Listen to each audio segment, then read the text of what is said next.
Hello, and welcome to Inside the Poster Studio, a show that explores the craft and art of posting on the internet. I'm your host, Simple Orange, and tonight we pull back the curtain on a multi-platform internet legend. Throughout the late 2000s and the 2010s, college football finished its ascension from a regional powerhouse to one of the most valuable properties in American media. And this aligned perfectly with the implementation of a worldwide instant reaction social media phenomenon known as Twitter. Unfortunately, during this time, Tennessee football tumbled through tumult and turmoil. Through crushing lows and optimistic highs galvanized a community known as Vol Twitter, and today I am honored to be joined by one of the cornerstones of that aforementioned social media space as well as a pillar of our very own message board. Ladies and gentlemen, light the beacons. Tonight, Gmann is in the poster studio. Gmann, how's your day going? Hello. My day is going well because I get to look across and see you in person. This is so nice. Now two out of the three have been in person. The very first one with Carr years ago, he came and sat in my living room, and Nice. this is nice. We're live in the, this is the first time I've had a guest That's awesome. in this version of the Studio Orange. So welcome in. That's awesome. I get to pet your cat. Yeah, she's right there. You can confirm that she's the greatest thing that's ever walked on two, four, or any number of legs. Absolutely. How familiar with you? How familiar with Inside the Actors Studio are you? So I definitely know the show with James Lipton. I don't think I've sat down and watched an episode, but it was always on TV growing up, and you'd always see different parts of it. Okay. So I'd say I'm familiar, but definitely haven't seen enough to say confidently that I know exact details. Well, just I like to be like Mr. Lipton. I do like to use this moment to say that we are no way affiliated with Inside the Actors Studio, or James Lipton or anything like that. Legally distinct. Fair. Legally distinct. But much like they do, and James does, I like to start at the very beginning. So, where were you born? I was born in Knoxville, Tennessee. Actually, not too far from where we are now. I grew up in the Cedar Bluff area. Yeah. Oh, nice. What were your parents doing there when you were born? Parents were working, so they had jobs. I think, my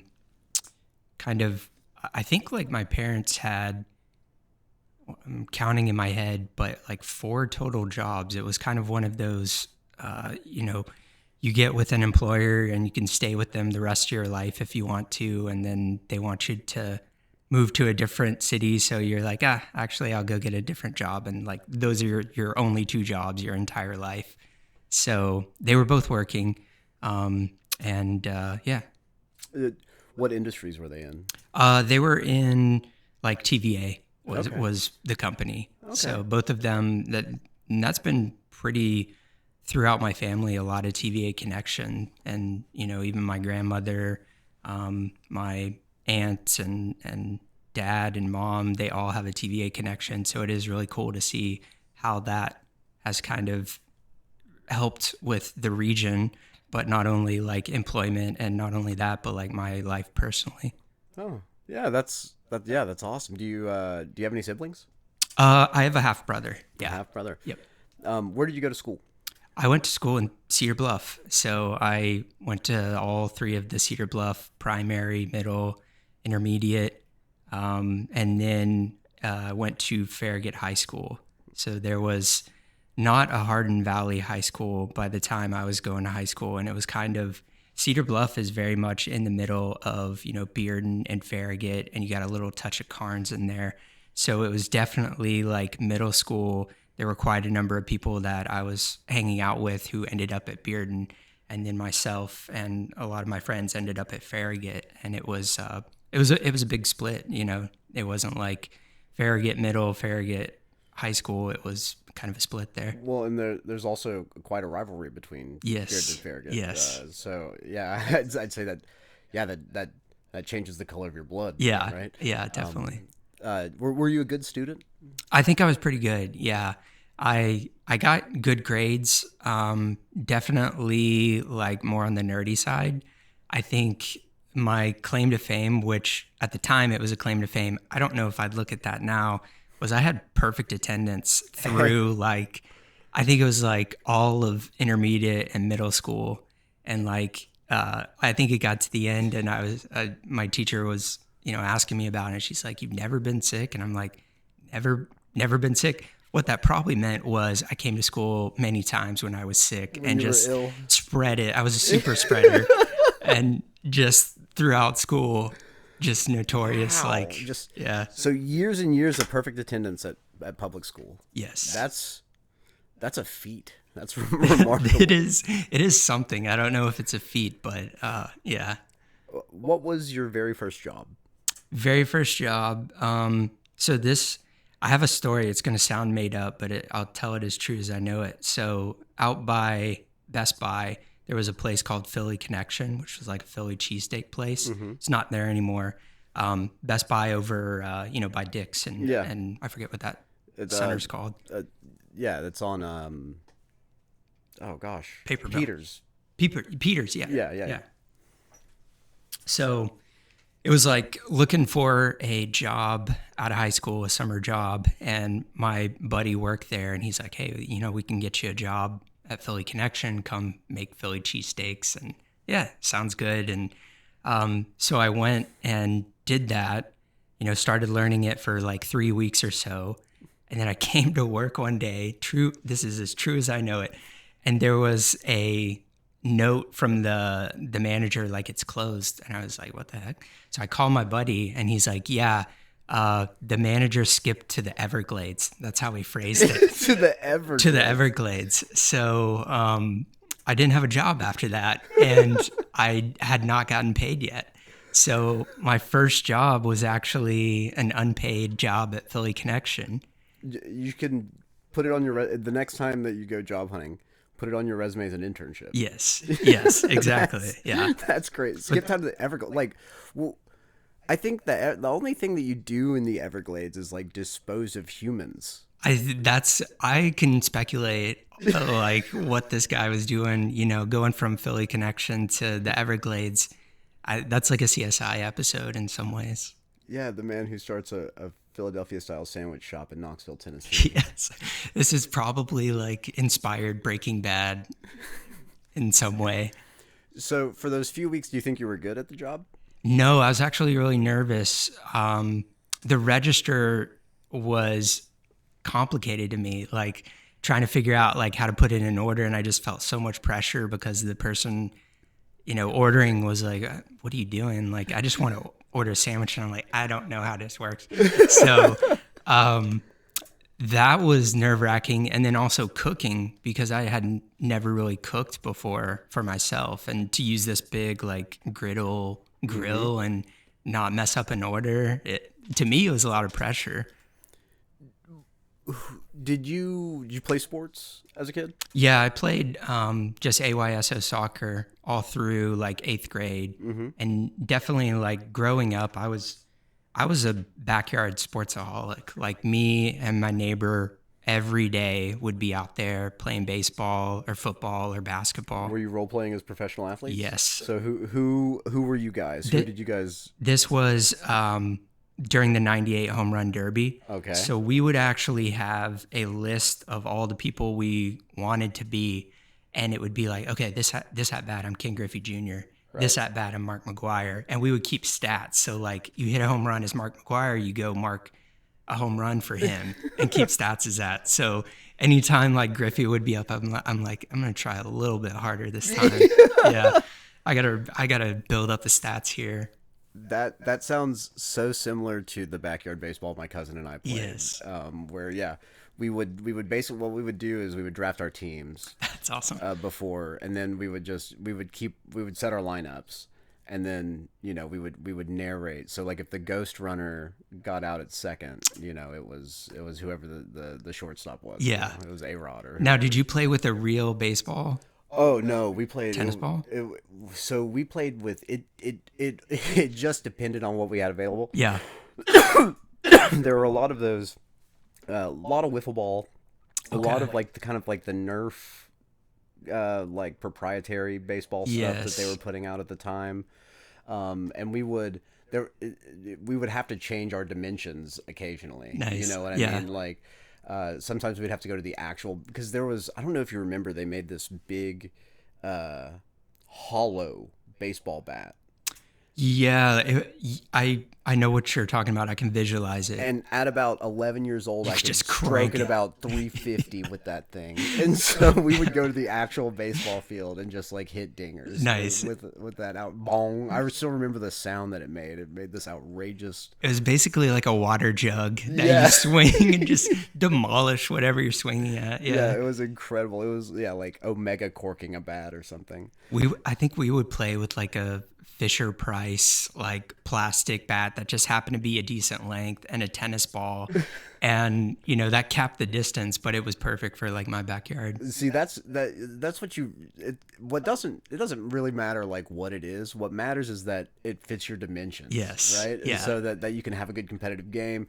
Ghost runners, I assume, right? Yeah, And, Ghost Runners. Yeah, and we played being able to throw out to the base, right? Yes. So like, if he's running, if he hits would be a single, but there's a runner on first, I could throw and hit second base with the ball Yep. and get it out. So, yeah, I don't know how many listeners played 1v1 baseball, but it can be done. We were doing it at 9 years old. We were creating Yeah. the game that would revolutionize backyard sports.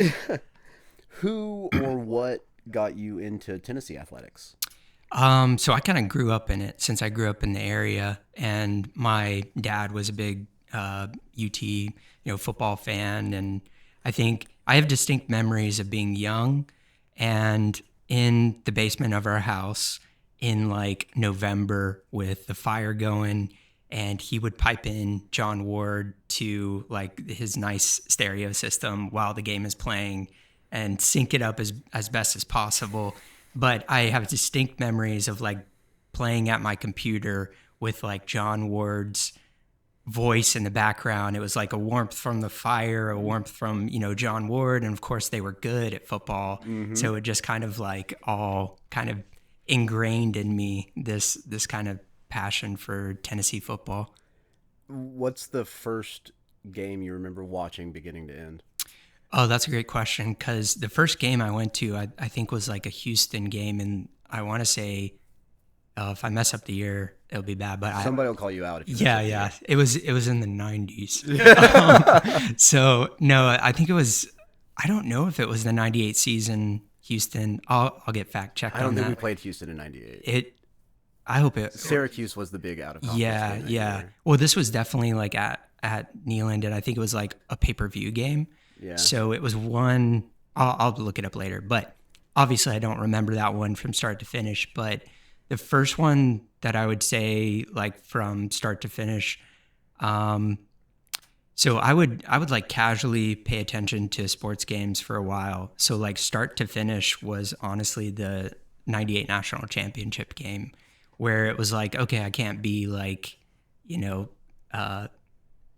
doing something else while this game is on. This is a big game. I need to pay attention to it. And so that was definitely one where I was like glued in and expectation of winning. And of course, we know how it went. I feel like many people in our age bracket, it's probably sometime in that like 1998 period. The first time that I sought out a game was very close to that, but it was the Orange Bowl that was Peyton's last game. Oh, against yes. Nebraska. Okay. I remember watching it for a little bit, and it was getting so out of hand. Just like scarring you. Yeah, and I was like, this doesn't seem fun. And so I just went and did something that what a 9-year-old does. Right. And then the first game that I sat down and watched from beginning to end was the overtime game against Florida in 1998. Oh, nice. Yeah. And 1998 is the first season that I watched every game that was on television. Mm-hmm. Like I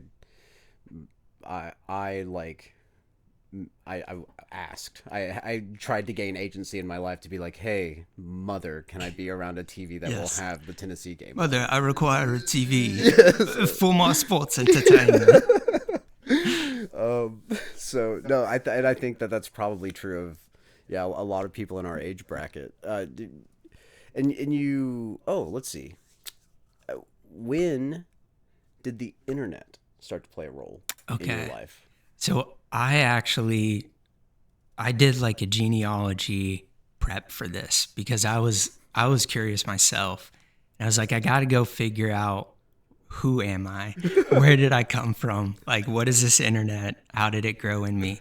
So we've talked about before, but I got into a game called Tribes 2. And for people who don't know, Tribes 1 was a game, think Halo, but it had jetpacks, and this was like late 90s. And it had a glitch in the game where if you spam the crouch button, you would actually slide down a hill instead of walking down the hill. So if you imagine a bowl, you can slide down one end of the bowl, and then you start going up the other end of the bowl. And if you hit your jetpack at the right time, you get launched into the air like hundreds of feet. So it became this game where freedom of movement was unlike anything anybody had ever seen. And it was all because somebody found kind of this glitch in the game and they exploited it. So that game had a crazy big community. And then when Tribes 2, when they were developing it, they knew that this is why people play our game. So they built that into the game. And within this community, there was a forum called Tribal War. And that was like an established community from the Tribes 1 days. And then Tribes 2 came around. I'm pretty sure I started playing it because some computer class in high school, somebody introduced me to it. So I started playing Tribes 2. I learned, there's a community where I can ask questions or get, part of a clan or something like that. So I really started getting into the internet because of Tribes 2 and posting on kind of this forum. And then that's early aughts. Yes. There. Yeah. Okay. Yeah. So that was kind of like where I'd say, I mean, we did do AOL. Yeah. So like if you're talking about the early days of the internet. What did you? So again, I relate because we're about the same age. Do you remember what your AOL handle was? Oh no, I don't.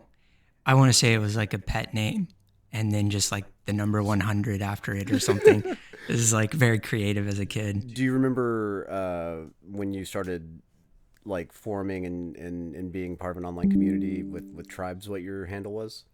Yeah, that was Chaos. Chaos. Yeah, Chaos was my first Spelled name. any funny way with a K or anything? No, I think it was pretty straight. Hey, yeah. I appreciate that. It was like available. It was like before, every normal word gets scooped up or anything. Hey man, that's awesome. Yeah.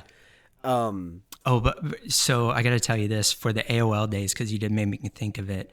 I was a real shithead in like the AOL chat rooms. Yes. So we would, me and my buddy, same buddy who played sports, backyard sports, we'd go into a AOL chat room. And I remember this, we would find somebody with their name in their username, and we'd message them and be like, hey, Janet, do you know who this is? ? And Janet would be like, no, I don't know who this is. We'd be like, guess who it is. Is it George? No. Is it Chris? Yeah, it's Chris. And they're like, oh, hey, Chris, how's it going? And we'd start a conversation with them. And our prank at the end was like, we would invite them to come over. And we would be like, just come over to my house. But my front door is messed up. So go around to the back and like just start knocking, and I'll come in and let you. And so like thinking back, this is kind of dangerous. Is that a crime? Is that a crime in 2026? I think it's well, this was like 90s, so I think it's okay. I mean, I think we're far past. Yeah, I'm pretty sure like when Bush got elected, he was like, we got to stop this.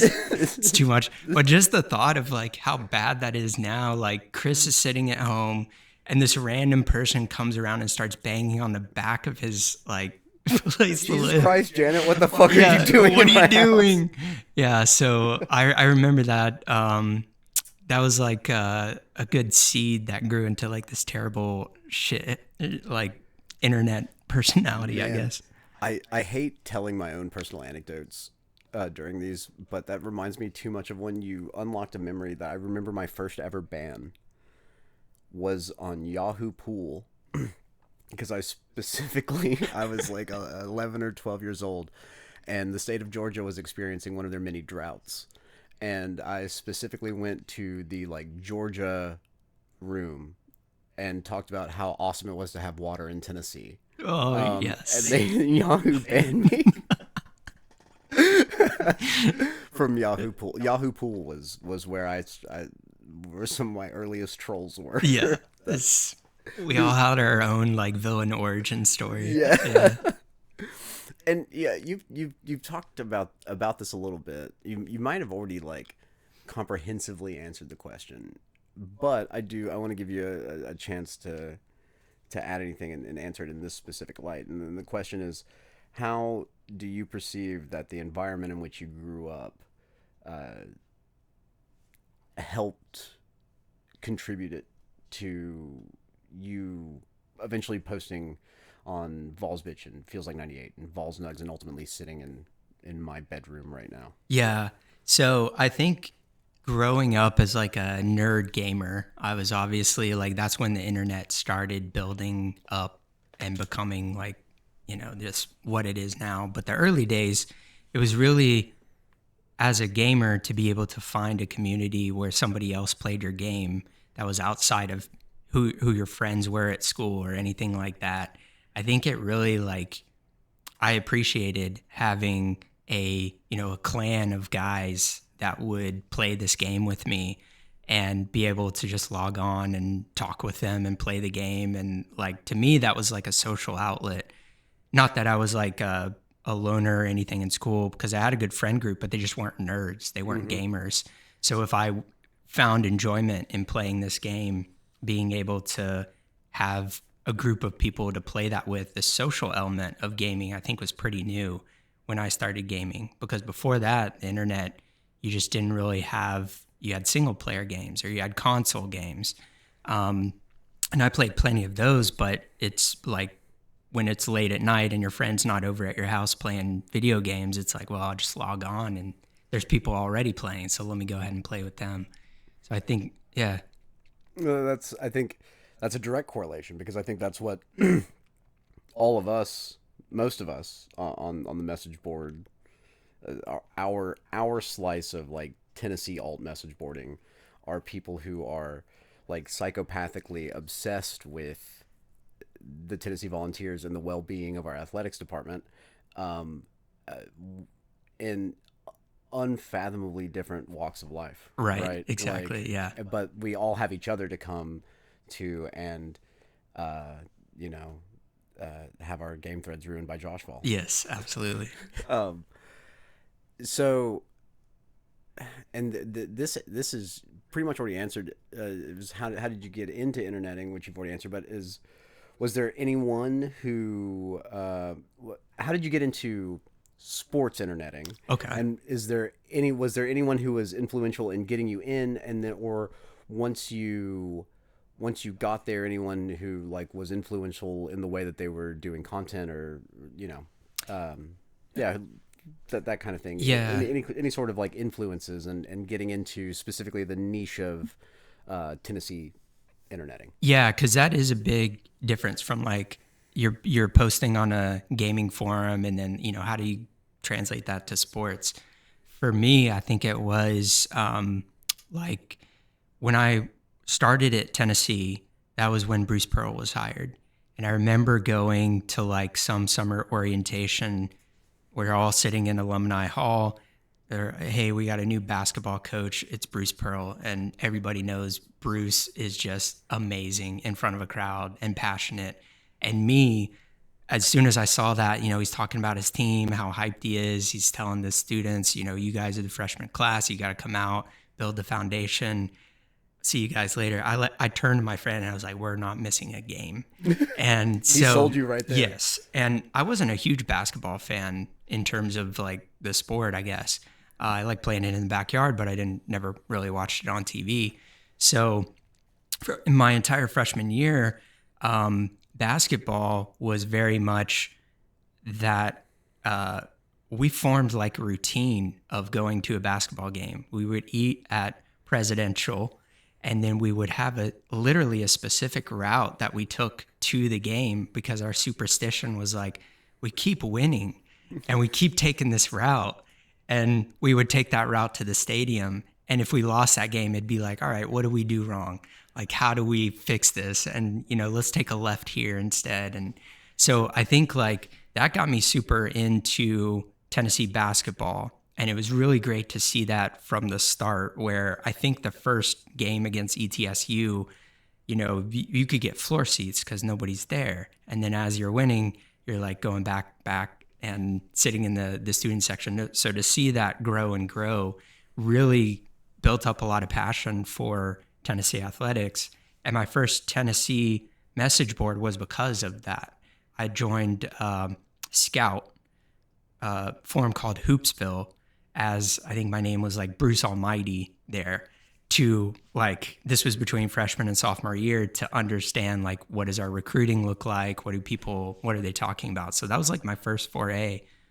That's super interesting. It's and again relatable, although it was wanting to follow football recruiting is what got me into it. Mm-hmm. And what's interesting is you went in trying to figure out basketball recruiting, which to this day remains an enigma to me. Yes. It is just it has maybe it's just because basketball was in the portal era before we were all in the portal era.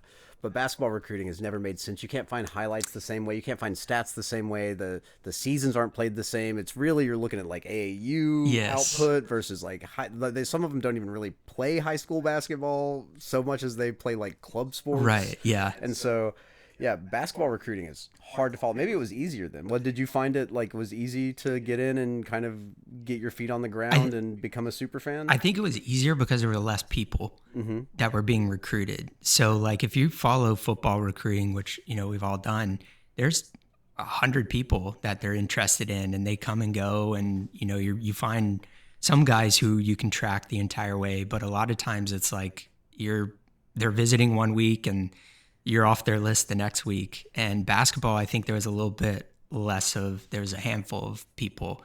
And Bruce was really good at bringing in kind of those high profile recruits.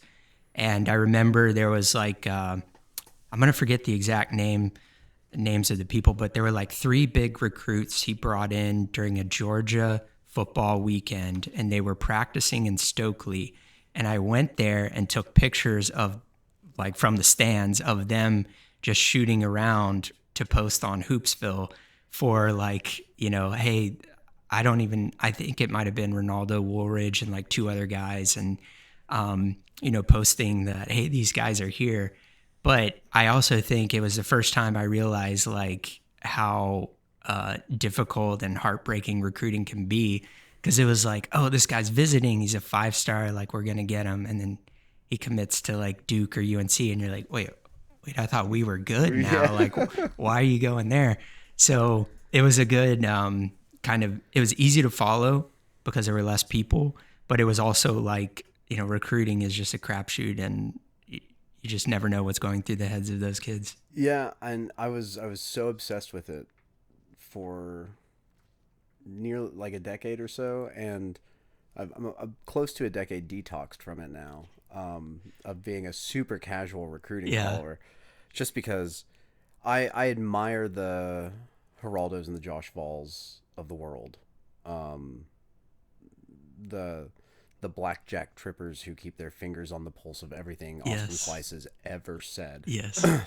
So, God bless those people, but it's just it's too much, and especially now that we live in a time, why follow the recruiting of a guy that we're going to have to re-recruit every year, Exactly. That's so regardless of if crazy. he ends up here or somewhere else. Yeah. Like he gets recruited until he's 23 years It's old. so crazy. Like just the fact that you spend so much, they're here for a year, they're not even expected to play. And then next year you're like trying to keep them. Yeah. That to me is like just so counterintuitive. we we live in a crazy timeline. Um, when you first started posting, Mm. do you feel like you were prolific? Do you think you were good? Do you think you brought quality? How long did you lurk for a long time, or did you come out of the gates posting? I think I was pretty average, like just kind of, I didn't understand, you know, trolling, I guess, for sports or anything. I think I probably had a good sense of humor because of this, tribal war forum where like there's hilarious people on there and you just kind of like build this edgy, high school kid type humor that never really leaves you. So posting on the Tennessee message board, I probably had a little bit of that, but it was like, who am I trolling here? Another, Tennessee fan. I don't know if that is the same effect as what I'm doing. So I think there is mostly just trying to stay up to date on what the basketball program was doing, and then like I think you might be paying for a subscription at that point. Right, and you're like, and there's something about the pay boards. They take themselves more seriously. Yes. Maybe Yep. you take them more seriously as a user because you're paying money, so there's a different level of expectation versus a free forum, and it's a fascinating dichotomy. Yeah. Because the free forums, like the sterilized corporate nugs come from the pay forums, right? Yeah. Um, there's also a lot of good actual insider nugs on those pay forums. I'm not gonna like discredit that, but meme culture I don't think comes from the pay forums. Right. Like the dank meme culture comes from your free message boards, your alt message boards, your 4chans, your Twitters, Yep. and that sort of space. When did dank memes like become important, right? Like because and this is I don't have this question written down because it's I'm as you're answering questions I'm going, yeah, that's really relatable because I was on message boards that were not sports first, Yeah. that were like my weird niche shit that like I couldn't find anybody else to talk. The things that I got excited about that like no one in 100 miles of me got excited about. Right. And a way to communicate like that, but like it was not about trolling. It was not about memeing. It was just about like an honest and sincere exchange of information. Yeah. At some point, though, and for me, I think it's sports message boarding particularly is when dank memes. So that's for you. When does it happen for you? Is it Vols bitch? Is it Yes. Yeah. Yeah. So I was trying to figure how did I end up on Vol's Bitch, because I know there was an alternate forum on VolQuest that people posted on. the Bond? Big Orange Nation, yeah. So I don't remember posting there a lot, but I surely must have if that's where like Vols Bitch spun off from, because I was on Vols Bitch on day one. So I know I went and had an account on VolQuest, and I know I posted on the main message board because I remember getting banned there. I think because I compared Saban in Alabama to like Adolf Hitler or something like that. So I know I got banned there, but definitely Vols Bitch was the first time it like spun off to where, oh, we're just exchanging information to like, we're just throwing shit at each other. And I think that's where a lot of the memes, like you want to make people laugh there, you want to stand out. And just the ability like in Photoshop to pop in and make a funny meme, I think it was like kind of freeing to be able to do that for something I'm passionate about, which is Tennessee sports. and this is like a really good segue. Your posting style, and it's so much different than a KAR or a Trent Flubs who we've had, because uh, you're not a drive by, but you're also not a huge volume guy, and I don't think that your status as an all time great comes from 1,000 cuts. I think it comes from huge bangers, Yeah. right? And I have some of my favorites listed later. On the message board, I know I knew who you were. I knew of gmann, and that I held you in like a positive place. But when you busted the case wide open on Trent Flub's peanut butter usage, that is when that's when I went, oh, he's like that was that's not everybody can make that thread. Not everybody can execute that from conception to delivery. Uh, it's exceedingly brilliant. And so, how would you describe that posting style? That's a good question. So I think my posting style, especially during the early days of Vols Bitch, was find where you can go and have that quick hitter post that gets a lot of, a lot of laughs, I guess. So it wasn't a volume thing where I'm going in there and I'm constantly like, making funny posts. I think I was more on the lurking side. And then when I saw I could go in and make a post and be snarky, or like a joke was just set up so perfectly, I would just be able to throw it out there. And I think I started slow in that regard. And part of that was because there were so many funny people on that board who I just like sitting back and watching them post. And it was such a like just amazing place to go and see different types of humor and different ways that people would kind of twist other posters into a pretzel. And I don't know if I have that natural ability to like, I'm probably too serious to like, twist them into a pretzel. But if I sit there and I think about it for a little bit, I can probably think of a way to do that. Man, Trent was your first victim. Yes. Because you got him. You caught him red-handed. That's, peanut butter is just very close to my heart. Yeah. And he tried to, And so, it's all big impact. I don't know that it's all that is a gotcha moment. Do you think that is one of your styles, is kind of a gotcha of like observing for a long time and then because I feel like you're also very good at that of observing a poster over months or years, and then being able to bring some objective observations that can be really devastating to an argument. Yeah. Or make a poster look really silly, and what's funny is you don't even have to tie them in the pretzel. They've done it themselves over the period of time. They're just saying, hey, look how pretzel shaped you are. Yeah, that's true.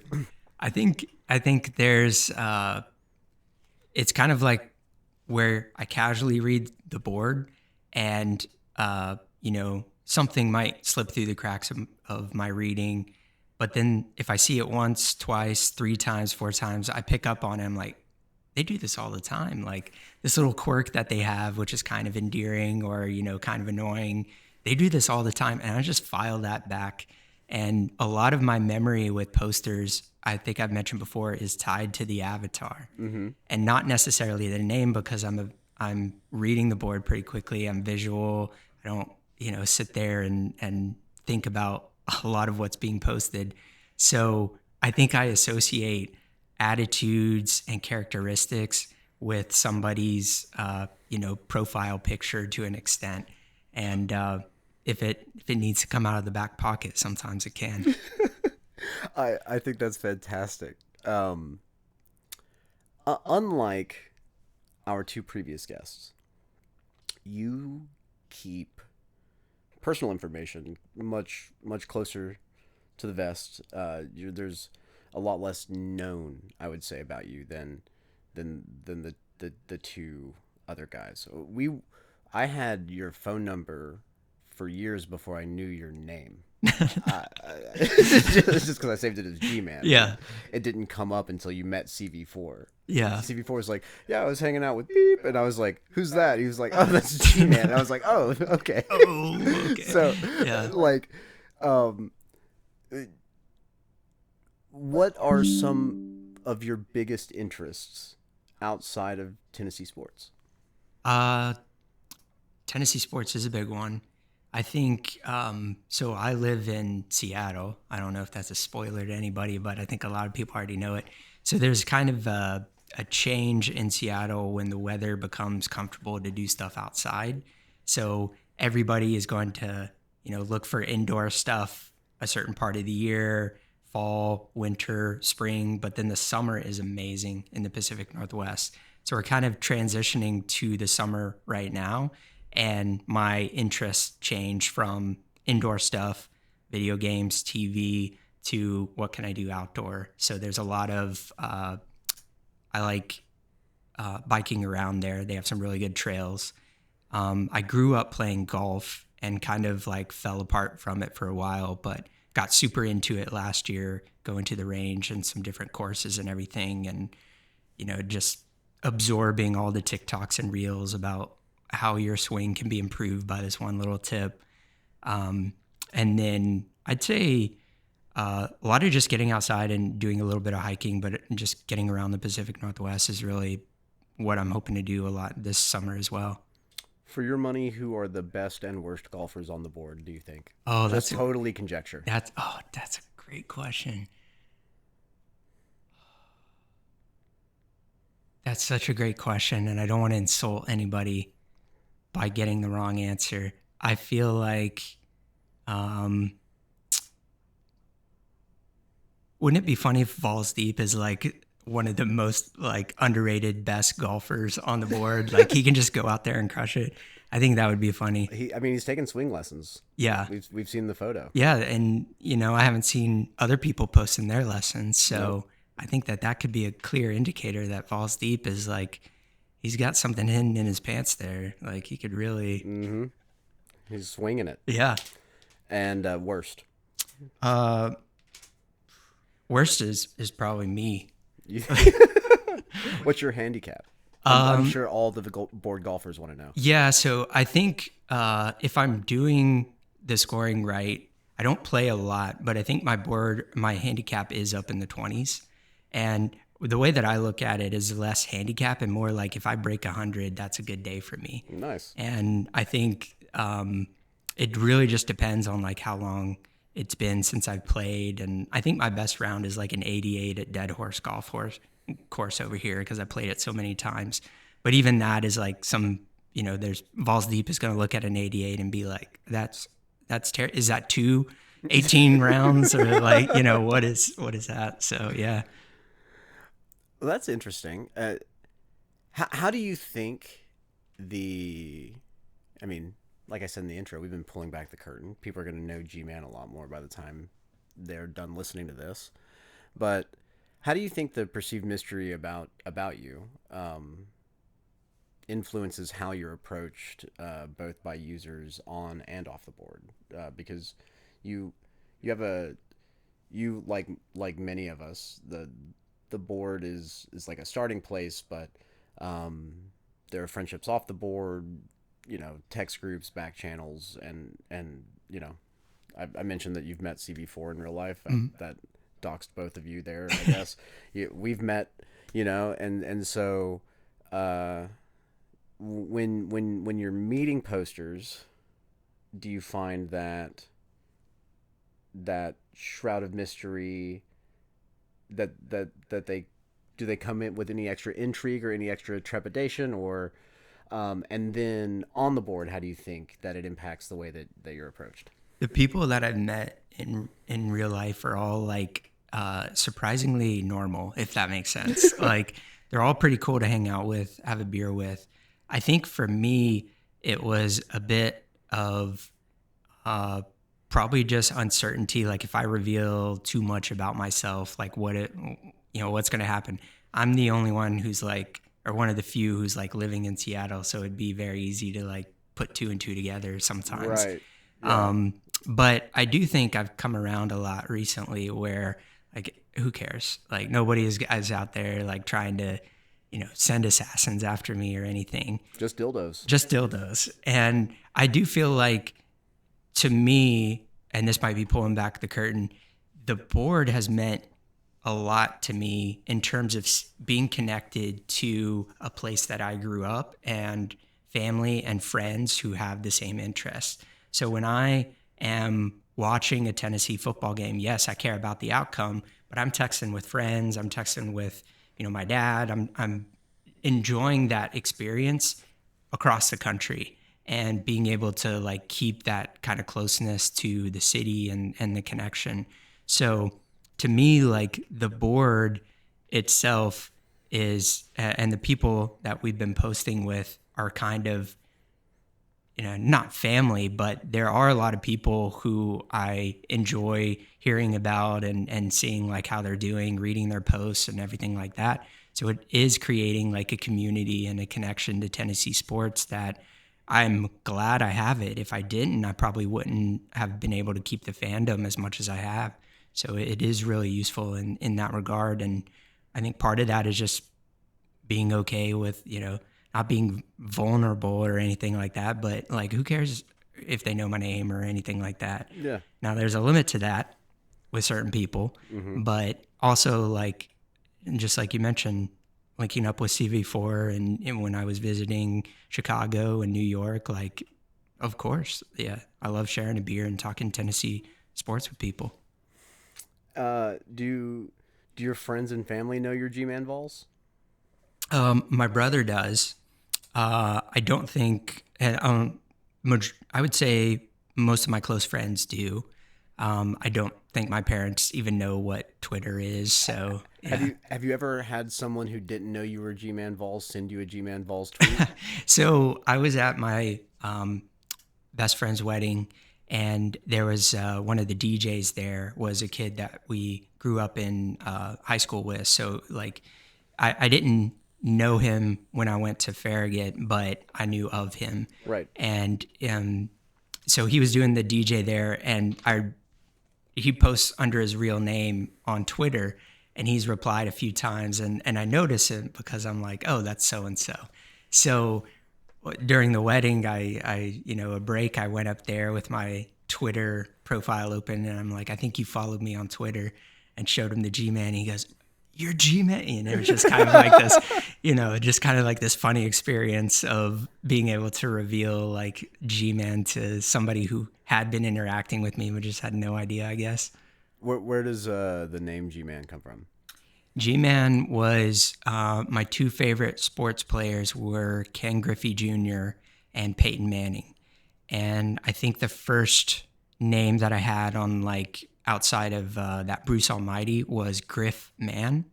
And then, of course, you got to be cool on Vols Bitch and shorten it up. So that's where G-Man, that's why there's two N's in I like it. Okay. G-Man. Yeah. I've always wondered why there are two N's. Yep. Because you've also, aside from an era that we'll get to, you've always had the Dave Chappelle Prince avatar, right? Like always. Yes. And so was that your board avatar before it was your Twitter profile? Yeah. So I didn't join Twitter until 2013.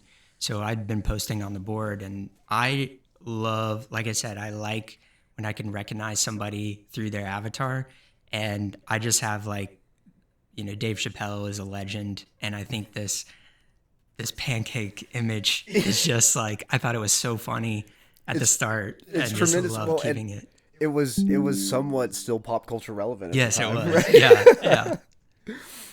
Yeah. To you, what are some of the biggest moments? You don't have to have participated, but you could be the catalyst, or you could just be a bystander. But some of the greatest moments in posting that you've experienced? Okay. Greatest moments in posting. I think the poster tournament was the peak of posting because it kind of culminated all these different personalities. And it was at a time where like we kind of needed that. We kind of needed this poster tournament to like just create content in a lull of content. And yeah, Yeah. The user RV sweeping dog shit for like a minute yes. and a half is I don't know. I don't know how many people thought that was the funniest thing they'd ever seen in their whole life, but I was one of them. Yes. And just what everybody was able to bring over the course of that 10 days or whatever it was just unbelievable. It was like our talent show, right? Yes. It was like having a talent show. Exactly. It was like a talent show after getting to know people for like a decade. It's Yes. like, all right, now let's have this talent show and see what you can do. I think you saw how creative a lot of people were, and the people who played into it were you could just see how entertaining it was once people were like, okay, I'm supposed to be this character. That's who I'm going to be. It was, man, it was really fun to be on this side of it. And now you've gotten to see a little bit of how the sausage is made of like doing board content, but it's really easy because it's just like it's just vocalizing kind of what we've all been spending 8 hours a day, pretending to work but actually looking at our phones Yeah. doing for a decade and a half. Right. Um, so we're now into kind of in the heart of the segment of you as where we are now and kind of how we've gotten here. I have this section titled like the personal history section, and I have two subheadings here. And the first one is Vol Twitter.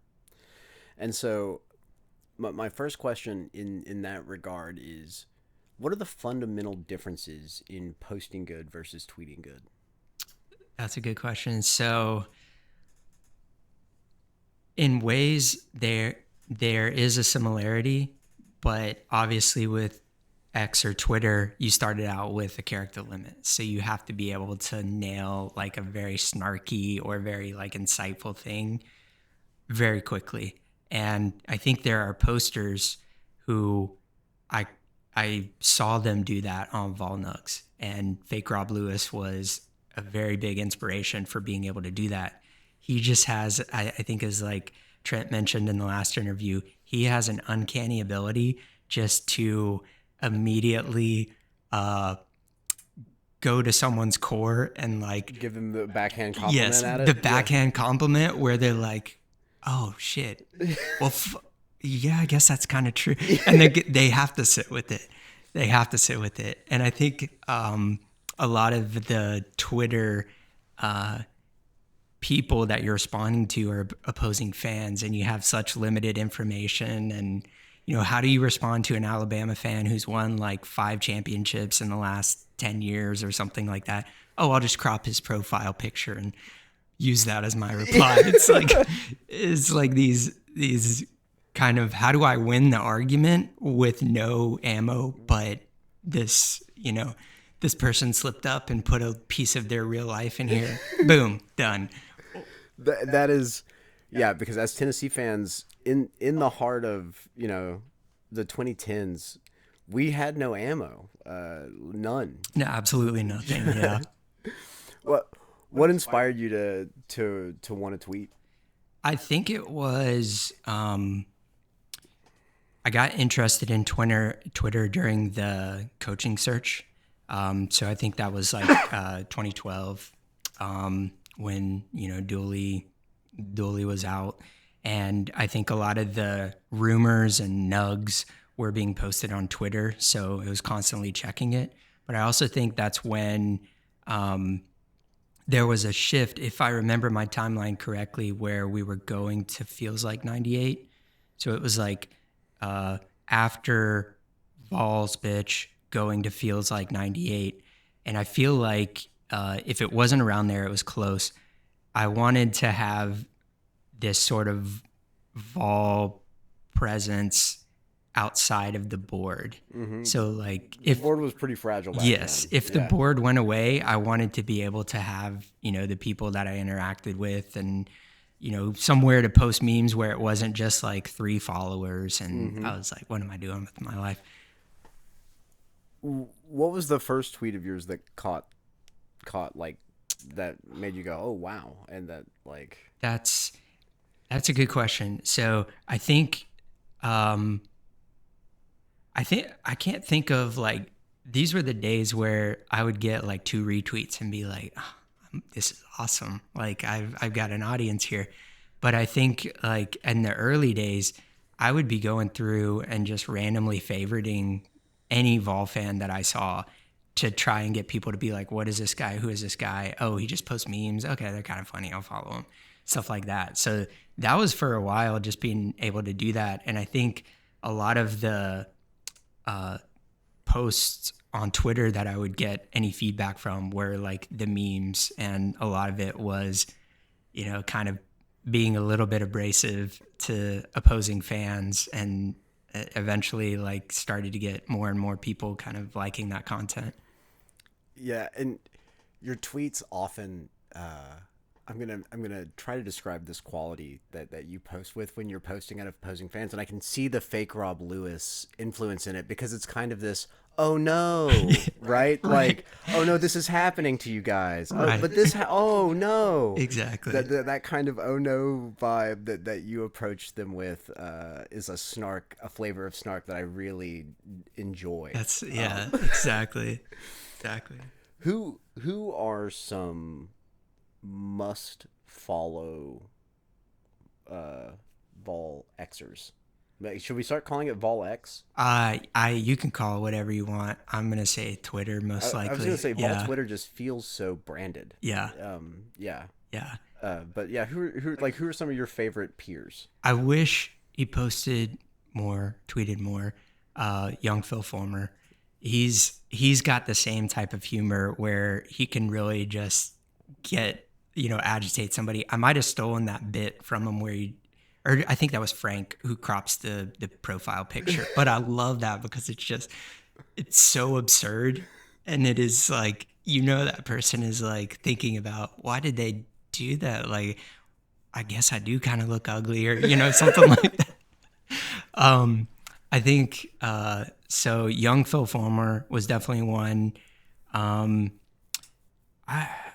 That's a good question. So many people have kind of stopped tweeting. And so I think there's a lot of people that have probably forgotten because they kind of just fell off, but they posted early in the early days.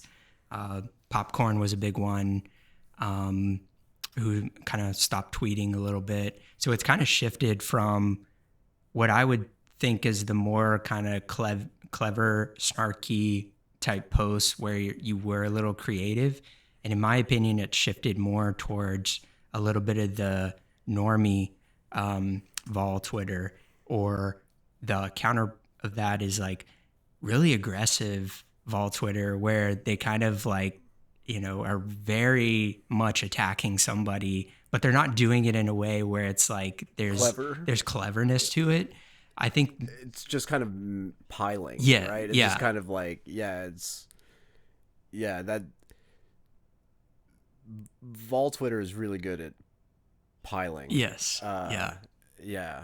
So, yeah, that's interesting because you and young Philip Fulmer are my 2 favorite, and Richard G. West. Those are my 3 favorite Twitter accounts, pretty much by far. And then I'm trying to remember who the guy is that every recruiting decision either tweets "Great decision, young man." That's a good horrible one. Decision, young man. It starts with an M. Yeah. I know who you're talking about. But he's there like seconds after the recruiting announcement. You're right. Yeah, it's unbelievable.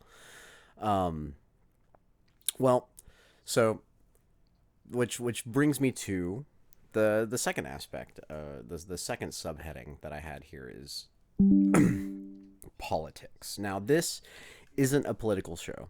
I try to stay away from it as much as I can, but I think sidestepping it entirely today would be circumventing an elephant that's sitting in the room. For my money, You're one of the best in our community at polite disagreement and civil discussion, which is really rare in the political discourse that we find on the board. In real life, it's not a secret that you live in one of the more liberal areas of America. So, in the world day to day, you exist as a part of a local majority. But then you come to the board where you are in an overwhelming minority. And that dichotomy has always fascinated me. And I'm curious how you both perceive it and how it impacts you on the board or has impacted you in the way that you perceive it in real life, too. I think it does impact me in real life, both where I grew up and what I see on the board, where I can take an alternate perspective just based on, a typical Southerner or someone who might be on the board, and then see how that's portrayed out in a very liberal city. So when people attack, Southerners and say, oh, they're, dumb, they talk slow, this, that. Well, I can look at that and say, do you understand where they're coming from, though? And I love being able to find where somebody is coming from and then go from there. And I think that's what I've always tried to do on the board a little bit early with a lot of my political posting, was find common ground and just find, like, why do you think this? And try and go from that to, how do we fix this? Because I think ultimately a lot of people want issues fixed. They just disagree with how to get there. And I think the board has definitely allowed me a different perspective that I don't think a lot of people around me in a liberal city have. And even such that I hear what they say, where they might be further left than I am. I'm kind of like, oh, I don't actually agree. That's a little too left for me. But for them, it's like, just it's normal to say certain things. And I'm like, well, I don't agree with that, but you're kind of on my side. So it's not going to grind me like somebody on the board who might be on the opposite side in the same way. Right. Does it ever bother you that your political ideologies make up such a large aspect of how so many people on the board identify you? Like that, like I feel like more than a handful of posters, like if it's like one word to describe Gmann, right? They'd be like liberal, Right. or whatever. So does that bother you at all, or does it? What does it do? What kind of impact does it have? I think it did bother me when I was trying to find that common ground. And I always approached it where I thought, I'm giving a fair interpretation of different arguments and trying to find, like, what are the facts here, and how do we, like, go from there to talk about those. And I think I did that for a while. I was real intentional, like, oh, here's what I'm hearing you say, and here, Good faith arguments. right? Good faith arguments. I love those. I really do love those, and I understand, like, the board is not the best place to have those, and I think it's taken me a while to kind of be okay with that to an extent. But I love good faith arguments, and I love when people are genuine about their views. And I can troll and be a left wing, crazy person, but I've probably had these types of conversations with people. I love being able to have, like, actual, conversations that I think are productive and expand the way that I might think about something. So when somebody simplifies that down, or, like, accuses me of not doing that and being a left wing, which happened years and years ago, I think that rubbed me the wrong way, because I was like, oh, even trying intentionally to have a good faith argument and be more of, quote, a centrist, which I think I am with respect to a lot of politics, even trying to do that, it still gets dismissed as crazy liberal or having crazy liberal views and stuff. And I get it, but I think it definitely was like, well, why am I putting effort in here if that's the case? Well, and I think, being part of that minority, um, it does a couple things. Um, and it either forces you to thicken your skin, get better in your arguments, and gain a sense of humor about it all, or it drives you crazy like Hyde Park swag or zero Yes. charisma, and you're wishing stomach cancer on people, and like because it is not like, for all of you that are listening that are in the political majority on the board, I just want you to think about, like, if you found yourself on a board discussing one of your favorite things, and then there was a ton of off topic and you found yourself in that political minority, like, how how accommodating would you feel that place is to you? You know what I mean? Um, that maybe we're getting into like gay safe space territory, and it's not that I expect the board to be a safe space, but it's just that, like, there's an amount of, like, I have to do, even though I'm here in a place of camaraderie, we're all supposed to love the balls, we're all supposed to be rooting for the same thing. Pol- Politicizing stuff turns things instantly adversarial, which is a, a social issue that I wish wasn't the case. But it's like, it sucks being in a place that there's a lot of antagonism towards you. It just, like, is not a fun place to exist. I think that's a really fair point right there. And I've brought this up before where, I've think I even told Trent, like, imagine you were on Lib Nugs or, the West Coast, the Washington Vol Nugs type board, and the political opinions were different. Like, would you be okay with that? And I was surprised he was like, yeah, I would. Because I don't think that's totally true. Maybe for Trent can survive anywhere. But I think a lot of posters, if they saw like LGBT stuff being posted, or Black Lives Matter stuff being posted regularly, like, they'd be like, I can't take this. I want to leave. Imagine if we put a rainbow banner on Volnuts for the Exactly. month of Yeah. June, Yeah. right? And Like, yeah. that honestly, that's a lot of the sports boards out there, at least from what I've seen. It's like very, very opposite.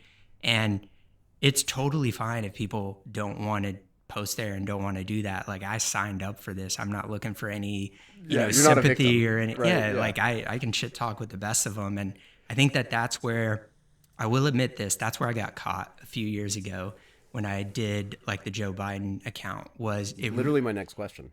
awesome? Yeah, if you have Another perfect segue. Well, so my next question is literally, tell us about the Joe Biden era and what spurred it on. So, yeah, yeah. So I think that was where I was very much getting triggered by a lot of the stuff being posted on the board, because it didn't match the reality that I saw in terms of how, other people were being portrayed, like other politicians and stuff. Joe Biden dementia is a good example where, like, that's a pretty serious thing to accuse somebody of. And I get part of it's trolling, but, like, I think it triggered me a lot because nobody else was going to argue against it. And it was like, I'm just imagining more moderate posters reading some of these wild things. And whether, I don't think dementia was the specific issue, but it was like a collection. Like, imagine a more centrist person who is kind of reading these side posts of, a crazy red or MAGA or something like that. And I just feel like it's easy to kind of fall into that echo chamber and get influenced by that. And I think that really bothered me. And what I wanted to show, especially to my point, where imagine a libnugs type thing, like, if I just want to shit post and be mean about politics, like, there's a way to do that. And there's a way to show you that spamming the board with certain types of political posts, you can't even take it on Volnugs, because, like, you're asking the Joe Biden account to be banned after, how many posts, where it's like, how many years has the other side been doing that? So I definitely got sucked into that type of attitude. And that's where that account came full from. dark Brandon. Yeah, it really was. And part of it was, I think, just a lot of, like, my life was probably pretty boring. And so it was like, well, how can I stir up shit? Because I can shit post with the best of them, but I don't like doing it if it's, intentionally antagonizing people. No, I feel you. I'm just worse at avoiding it than you are. I find myself in the Tuesday night slop way too often. Yeah. And I think like you look at, what Bark's going through right now where he's spamming the board. And I think he'll come out and realize similar to what I did. Like, why do I do this? Like, I'm just shitting over the place that I, regularly come to. Like, why? I don't know. But, it's a journey for a lot of people. Imagine if Bart just posted like a new song every day. Yeah. Yeah. Right? So I think what got me out of it was... Hold on. That's, that was my watch talking. So that's... It was listening in on us. Yeah. Well, you're hitting all my segues, by the way. Okay. My next question is what made you go back to gmann, so... Yeah, so what made me go back was I was going to be able to go to a game, and I honestly was like, what if I run into somebody randomly from the board? Would I be embarrassed about what I've been posting? And the answer was yes. And I was like, that's a sign right there. Like if I would be worried about, there might have been a point where I attacked you on the board. And like, what if I ran into you at a football game and I was just feeling like that was kind of, I was just shit posting, like I didn't actually mean it. And that made me feel like, okay, it's run its course. And also I think it's just kind of, seeing the way that things kind of turn out. It's a lot of like, okay, now I'm not seeing the same type of attitude I saw towards certain political people now. So, well, and it's, I knew the whole time that Joe Biden was G-Man. I was lucky to know,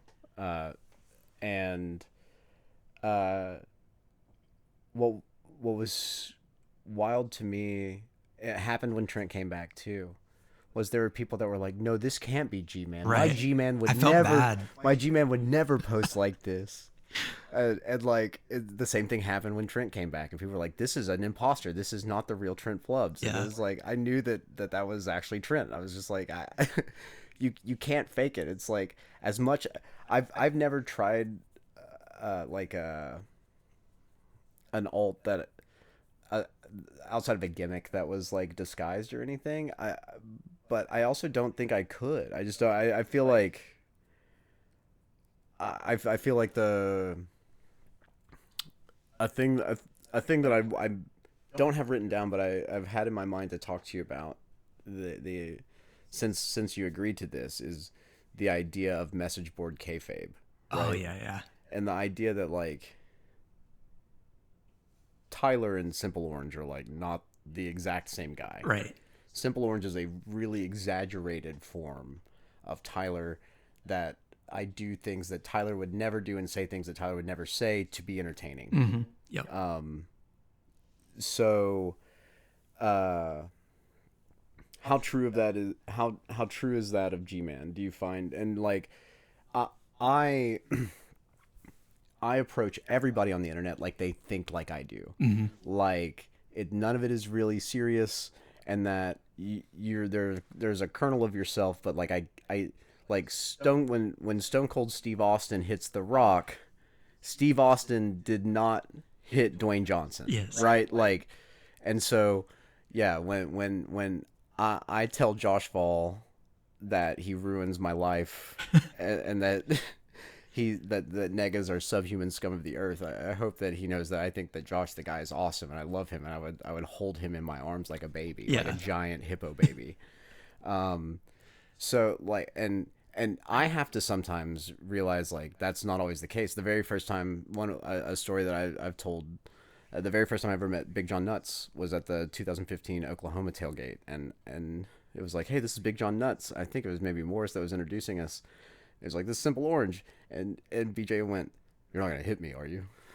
And I was like, "No, man, like no, like we have like we can have disagreements on the board about Tennessee football or about politics, but like none of it is serious." Yeah. And like I hope everybody knows that from me. But so for you, do you approach it kind of similarly? Like we're in a giant Royal Rumble, like a metaphorical Royal Rumble on the internet. I think more so on Twitter, there is a character Yeah. of Gmann that I play, but a lot of the humor that comes from it is from me.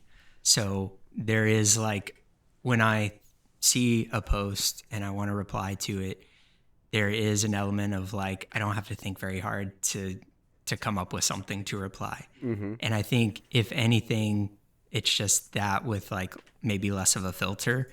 So I think there is a filter. It's not just like an absurd, unfiltered, like I'm as mean as possible.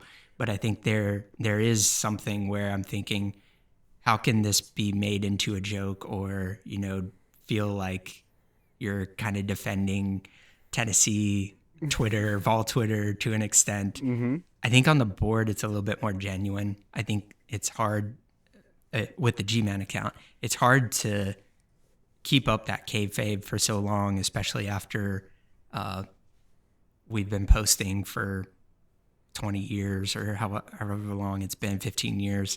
So I think it's more genuine on there, but there is, this will be a little bit more intense of a reply than I might give if you're sitting across from me or something like that. Yeah. Well, and no, it's because it's. I think.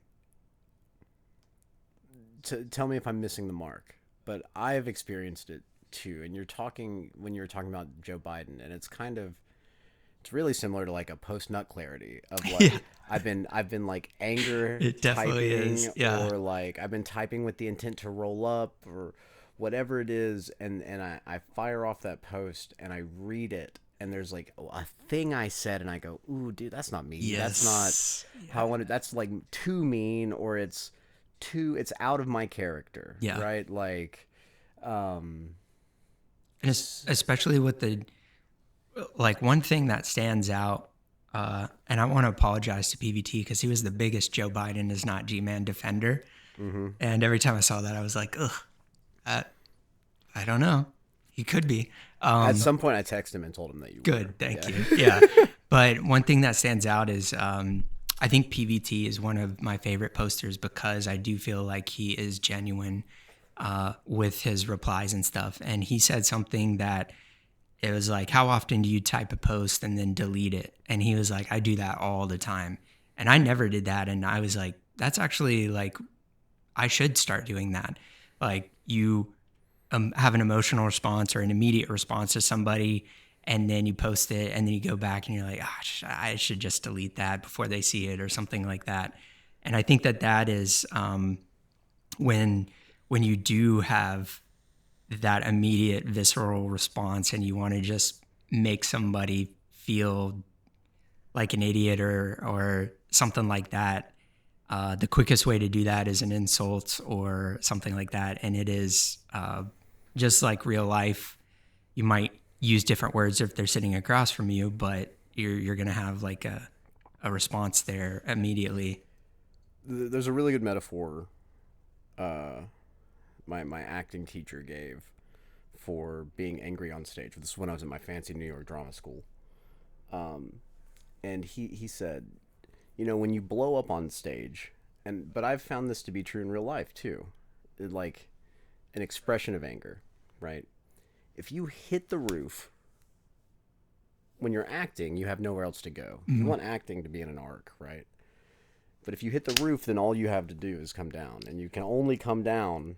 It's either like not at all or straight down. It's like really hard to keep a good bell curve once you've hit the roof. In real life too, when we boil over,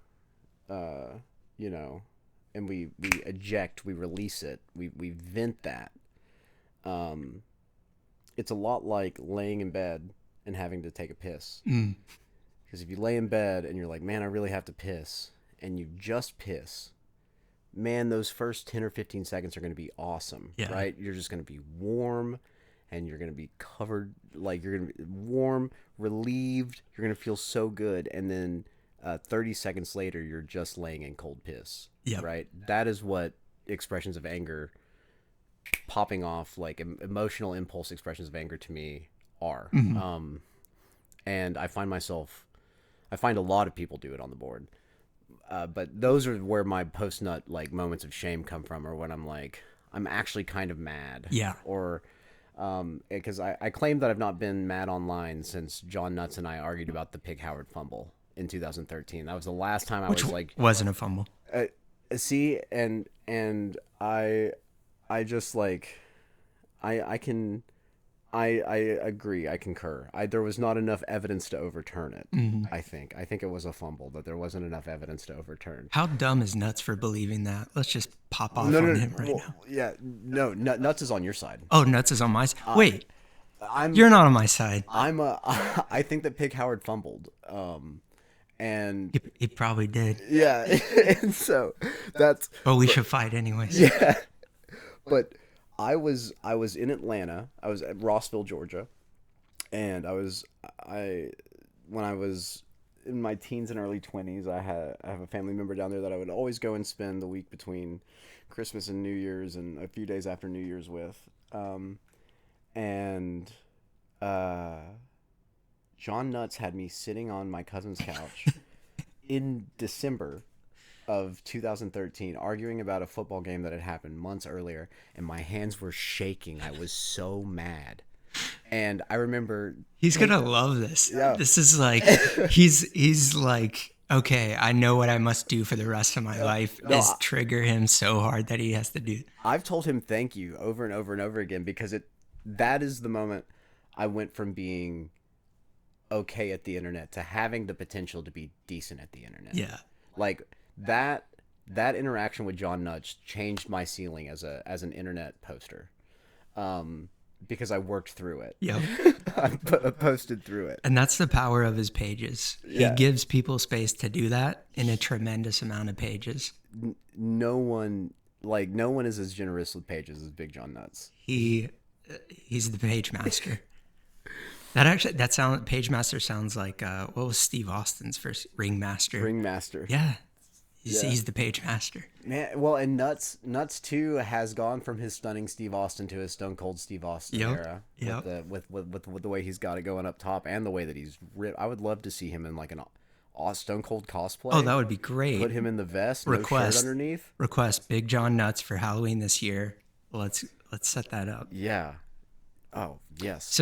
So tell me what you think about this. So like, one of the reasons that I mentioned before why I like the board is because it does give me like that sense of connection and community. And I think what triggered me a lot was people coming in and like rubbing mud on the carpet there, where they kind of like ruined a lot of that experience. So for you, do you feel like the board means something, and people who try and crush that or make it worse intentionally, does that make you have a response that would be out of normal if you didn't care as much for the board? Yes. People who, because as, again, I'm going to get gay, but the concept of third spaces, right? Are you familiar? No. Oh, so for all of you listening, you have your first place, which is your home. You have your second place, which is your work or school. Okay. Third place is where community happens. It is where you escape. It is the place that you go. The historically the most famous third places are bars and churches. Yeah. Right. And so Volnugs is a digital third space. That's a great analogy. It's a great place because it's a place where there are 100 random Tennessee fans that have followed my acting career, right? That know that I have the shit that I've done. Yeah. Trent gets a place to come and express his hyperfixation, his gayness, his sense, and all the things that he has going on. You have, you have people who like not VFL and his daughter who we've followed. I why do I care so much about Hozak? I Yeah. don't know, but I do. I genuinely like. I will just find myself like being like, man, I hope Hozak's having a good day. Yeah. I know that he's been having it rough lately. Mm-hmm. I hope that things are breaking Hozak's way today. Yeah. And it's I it so to me the board is, and I think third places are like sacred. And so like when people come in and with the intent of upsetting the ecosystem, not trying to find a place, because some people just suck at finding their place in the Yeah. ecosystem. That I can forgive. Yeah. But people who want to take away what others have, Mm-hmm. um, And even I find it diabolical. and even who don't want to get better Right. at fitting in. Exactly. Like, it's one thing if you come in and you think things should be a certain way, and you're trying to, make it to where everybody conforms to you. But if people are just like, hey, you kind of suck at this, you're like a shitty poster.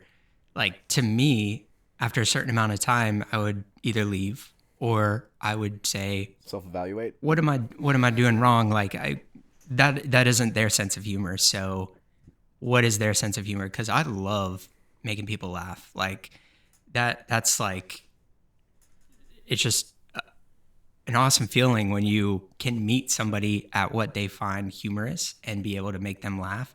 So if I was like trying to do that and constantly failing, I would change my approach. I would try and find like, okay, what do they find funny? Do they find shit, piss, and humor? Like, is that their approach, or do they want more like nuance? Do they want like the British dry humor? Like, what are they finding funny, and like how can I kind of just tailor it that? And the thing is that I think we've had masters of like all of those different kinds of humors, because if you think about like poop fart shit comedy, like That's my comedy. Yeah. like Frank Favre killed poop fart shit. He's like yes. that brand. And like, but then you get to nuance and it's like, yeah, there's a reason why people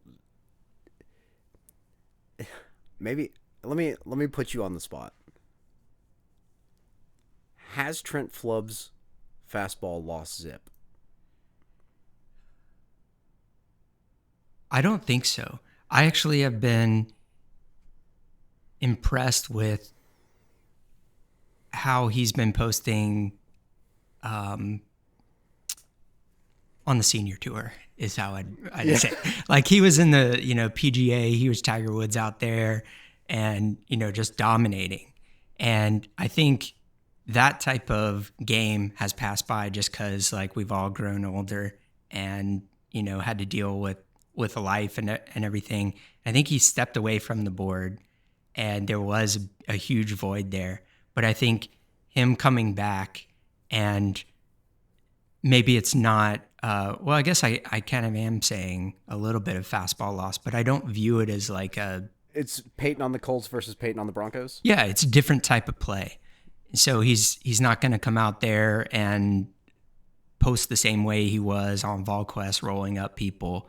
But I think there is undoubtedly, like, he's the best poster on the board. I agree, because it's a debate that happens. There are people who, every single guest that I booked for this series this year, I got feedback via a text message that said, "Really, them?" And I'm surprised there are people that didn't. There are people. I'm not outing anybody. Okay. And then they know who they are. But I had multiple people be like, "Flubs is overdone. Why are you starting with Flubs?" Oh, no way. And I was like, I love the interview. Yeah. I find Flubs so interesting, and I think he's like another example of somebody where um, he's so funny and just so creative in the way that he approaches humor. But boy, do I hate his politics. Yeah. And I have messaged Trump or message Trent directly and been like, "Hey, are you serious about this political issue?" Like, and there is an element where he is serious. There is an element where he's playing it up. But for my own sanity, I just had to be like, I can't pair how funny you are and how much I like you in that regard with some of the political stuff that's going on. And I think that to me is an example where if I had ever gone off on Trent, I would genuinely feel bad, and it would feel good in the moment of like, yeah, he's like, not my politics, and I'll show him and I'll make him feel bad. And then I remembered I kind of did that years ago, and I remember his reply. He said, "Be nice," and I was like, "Oh, that's him letting the mask down. Like we're playing a game here."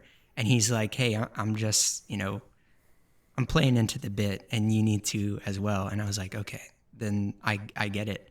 But there's still a journey to get there, even with some of the posts today, where it's like I read it and I'm like, "Oh, wow, fuck you, Trent." But I will never say that, and I hope I never say that. If I do, I want to apologize in advance because I really do like Trent. One of the things, like the guys that I consider myself like friends with, like Trent, that I disagree with, one like on a lot of political things, and agree with some things. One of my favorite things about him is that he and I multiple times have just like talked about like a thing, like a like zeitgeist talking point, Right. and just be like, hey, where do you sit on this? Here's how I sit on this. And then not being the same, but us just like listening to each other, right? Mm-hmm. Like, again, gay alert, but like listening to each other like goes a long way. Like, I think anything we say about Trent is no homo after it. That's implied. yeah, Yeah. yeah, But I get what you're saying because that was like one of the early days. I think it was even on Falls Bitch where he was talking about like the intolerant left. And from my perspective, I was like, no, there's no way that's true. But I do see it now. mm-hmm. And I see like he was right back then. And I feel like there was something that I was missing that he was able to kind of call out. And I feel like I've probably done that in the same way that I hope he might reflect on something like that. But I can only look at it from my perspective. And it is important to have those different perspectives. Well, I think without friends like Trent, without a place like the board, I think that I would probably be a more liberal person, Mm-hmm. because I find myself, my third spaces, theater spaces, music Yeah. spaces are often really liberal Yes. spaces that I've found myself in. And, talking to people like Jared, like Trent, like Nuts, Yeah. that can have a conversation where they oppose you wildly, but they can, with an amount of logic, explain their point. Mm-hmm. It like damn, even if I don't agree, at least I get it now. Yeah. And you've kind of alluded to that being at the heart of like kind of your approach already, of just like, yeah, can we see like if I can understand where you're at, then at least I can get you. Mm-hmm. And it doesn't mean that I have to agree with you or come to you or meet you, but like I can at least understand you, and then I can sidestep your bullshit, or I can, we can not butt heads. I Yeah. can leave my head out of way of your head, and, Right. and like I don't even know what I'm saying now. It's such it, and that's an important perspective to have. And we don't have to go too far into this, but I always go back to like the transgender issue. Like a lot of these parents are just trying to help their kids navigate themselves and understand, like, my kid, you look at like the suicide rates of transgender kids, it's really high. You can debate like whether that is what the causes Chicken of or that are. egg. Yeah. Yeah. But like, I try and look at that and be like, okay, why would they want, you know, these kind of hormones to be injected at this particular point? The kid is still young. They're still figuring it out. Well, there's a time that it has to happen. And as a parent, you hear your kid saying, I feel this way. And you're just trying to make sure they don't kill themselves a few years from now.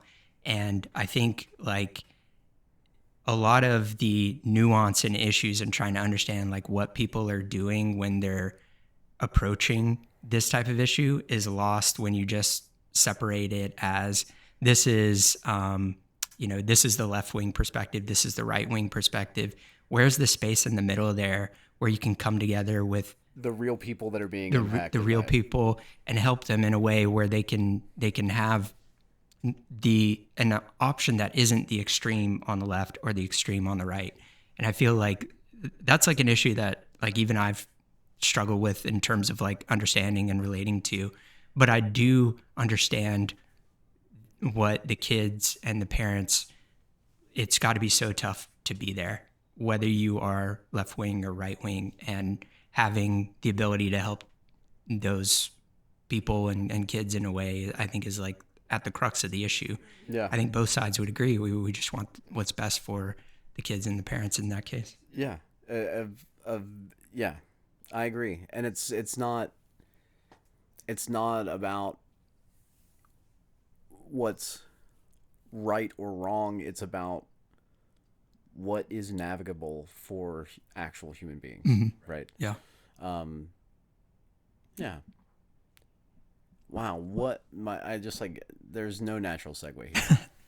Just do like one of those comedians, like hard pivots, like Speaking of speaking of airline food, airline food, Seinfeld.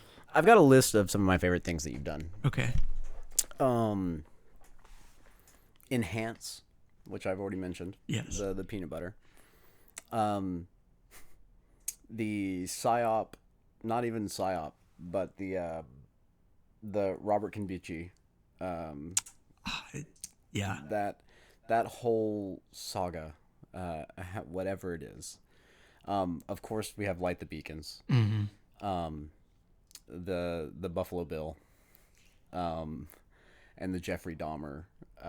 Those such absolute bangers.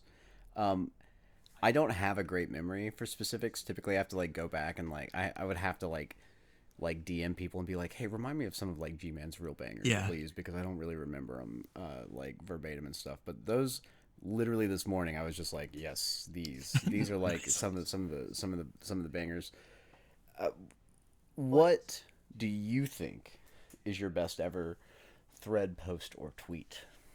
Oh, that's a great question. I think the Light the Beacons is like what I'm probably more like. I get that all the time. Anytime a coach is fired or anything like that, and it can be like an assistant coach. And I'm like, guys, it's like evergreen content. Yeah, it's head coach only actually. So, but that was really fun making that, and I think a lot of my content is just seeing something funny, like a funny meme or something, and thinking, how can I make that Tennessee football related or something? Mm-hmm. So I'm pretty sure that type of structure existed somewhere else. And I was like, this is so perfect for like a football coaching search.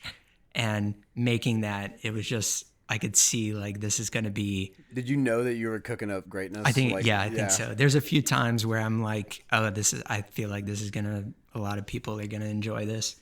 And that one was, it was fun to make. Yeah, once a year I leverage our friendship and send you a tweet that I tweeted, and I'm like, hit me with a retweet. Mm. It's always Florida week, but though my greatest tweet ever was because it was retweeted by you, but it was seen like 300,000 times and interacted with like 1,500 times or something. It's got sitting over like 1,200 likes or whatever. Yeah. But it was just a simple the text is it's all that matters, and it's Wolverine. It's the Wolverine looking at the picture meme, and it's Yes. the CBS promo for the Tennessee Florida game that Yes. year. Yes. Yes. So, um, but when I was cooking that one up, I remember I was like, I'm gonna shamelessly text Gmann and be like, "Hey man, hit me with a retweet on this one. This is a banger," Yeah. and it won't get traction if it's just me. Yeah. So having like a decent number of followers, there is like a weird thing where if I retweet something on like a game day or something, you can get like antagonistic fans from other fan bases just attack that person. And I'm like, sorry, I didn't mean to do catch that. And I really hate that. So right now, like my big thing is like capturing clips of games, like, highlights and stuff. And I do that partly because I'm anxious during games and I want something to do. I want to feel like, I have some sort of like thing to do with my mind and nervousness during the game. And so I'll just crank out these clips. But what sucks is if I put a little bit of like opinion in there or something. So a baseball game, like, is this really a strike? Or he didn't go all the way around or something like that. I'll get all these, like one big account from another fan base will be like, look at how dumb this Tennessee fan is, thinks it's a strike or something like that. And then all of their fans are like replying to that. And I'm just like, I don't care that much. Like, this was just my instant reaction. Yeah. Stop, go back to your own corner. Like, Well, they're it seems like that's not a bad move on their part to leverage you to interact with the Tennessee fan base. Right. Right? Yeah. Like, yeah. wow.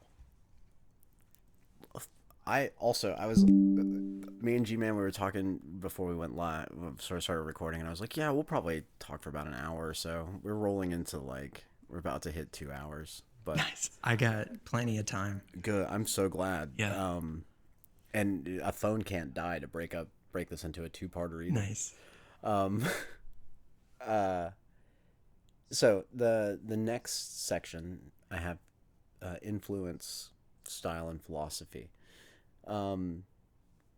Any posters that influenced your posting style? You already talked about Rob Lewis a little bit. Any others? I find it amazing how Morris can navigate like an argument.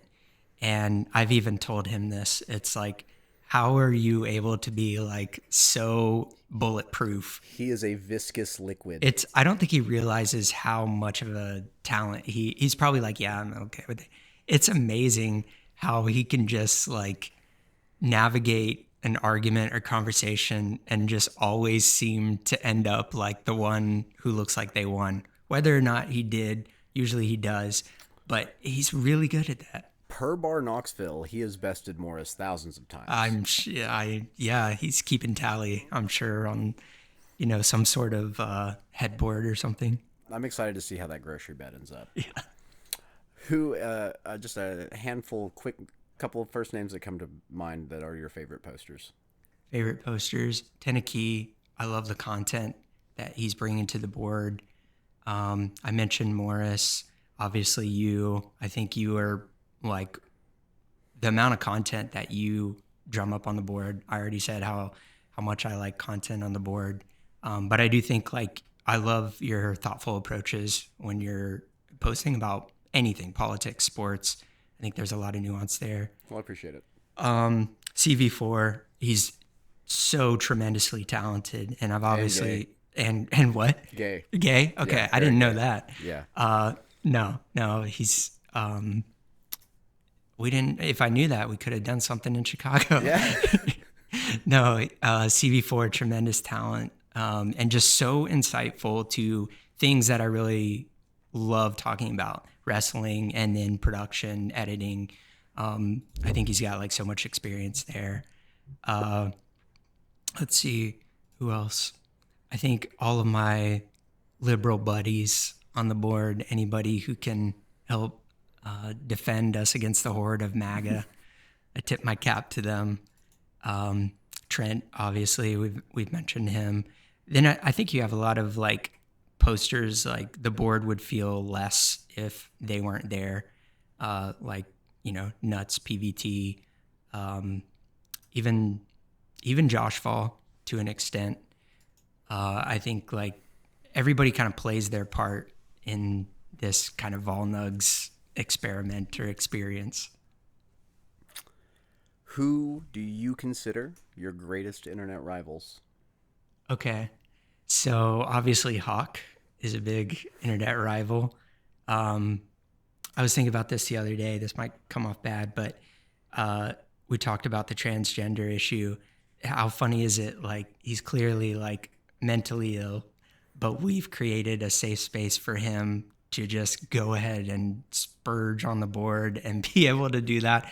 And that's kind of just what everybody wants is a space for people to do that. So Yeah. I feel like Hawk is a big rival, but I don't think he thinks of me that way. I think I'm just like a gnat that annoys him sometimes. Yeah, you're, yeah, I don't think anybody bothers Hawk, to be honest. Maybe he doesn't like nuts. He's Thanos in the meme that's like, I don't even know who you Yeah, are. yeah. And in some ways, I respect that. He's Yeah. just kind of like, I wake up, it's 6 a.m. I'm just going to copy paste from Telegram and X for a little bit and, go to work after that.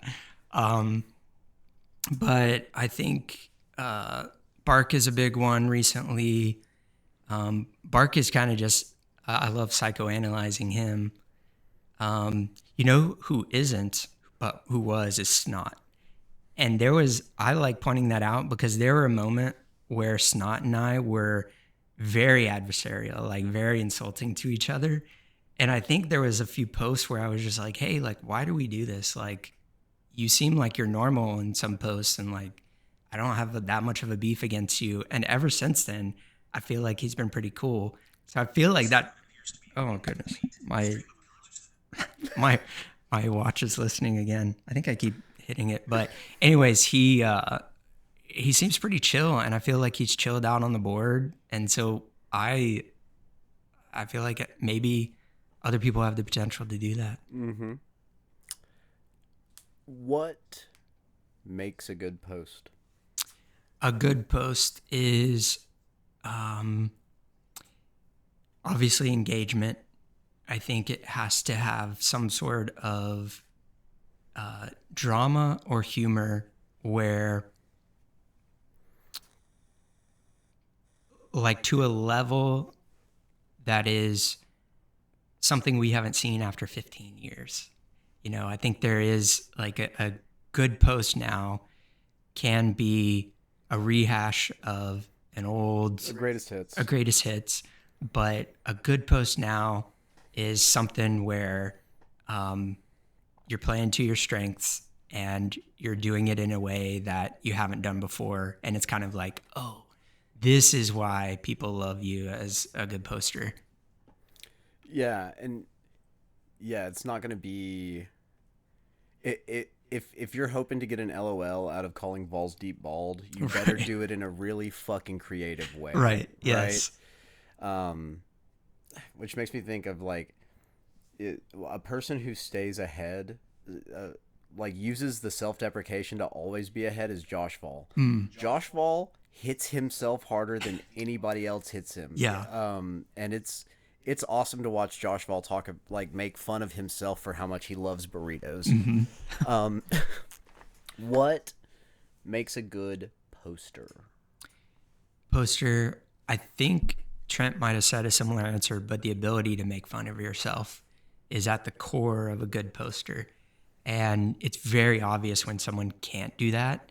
And I think that says a lot about just their mindset and who they are as a person. Like, we're all ridiculously posting online. You can make fun of yourself as well, and no one's going to hold it against you. Yeah.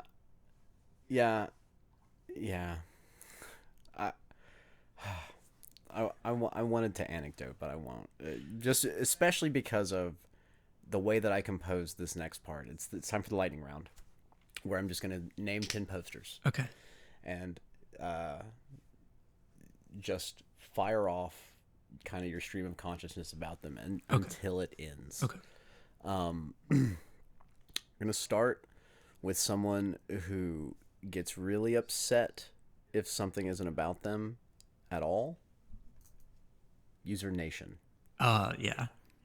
Um, Nation to me is the kid on the playground who is just begging for your attention, and he's running up to the friend group and, doing something, trying to get you to respond, whether that's uh, trying to do a cartwheel or whether that is like throwing sand in your eyes.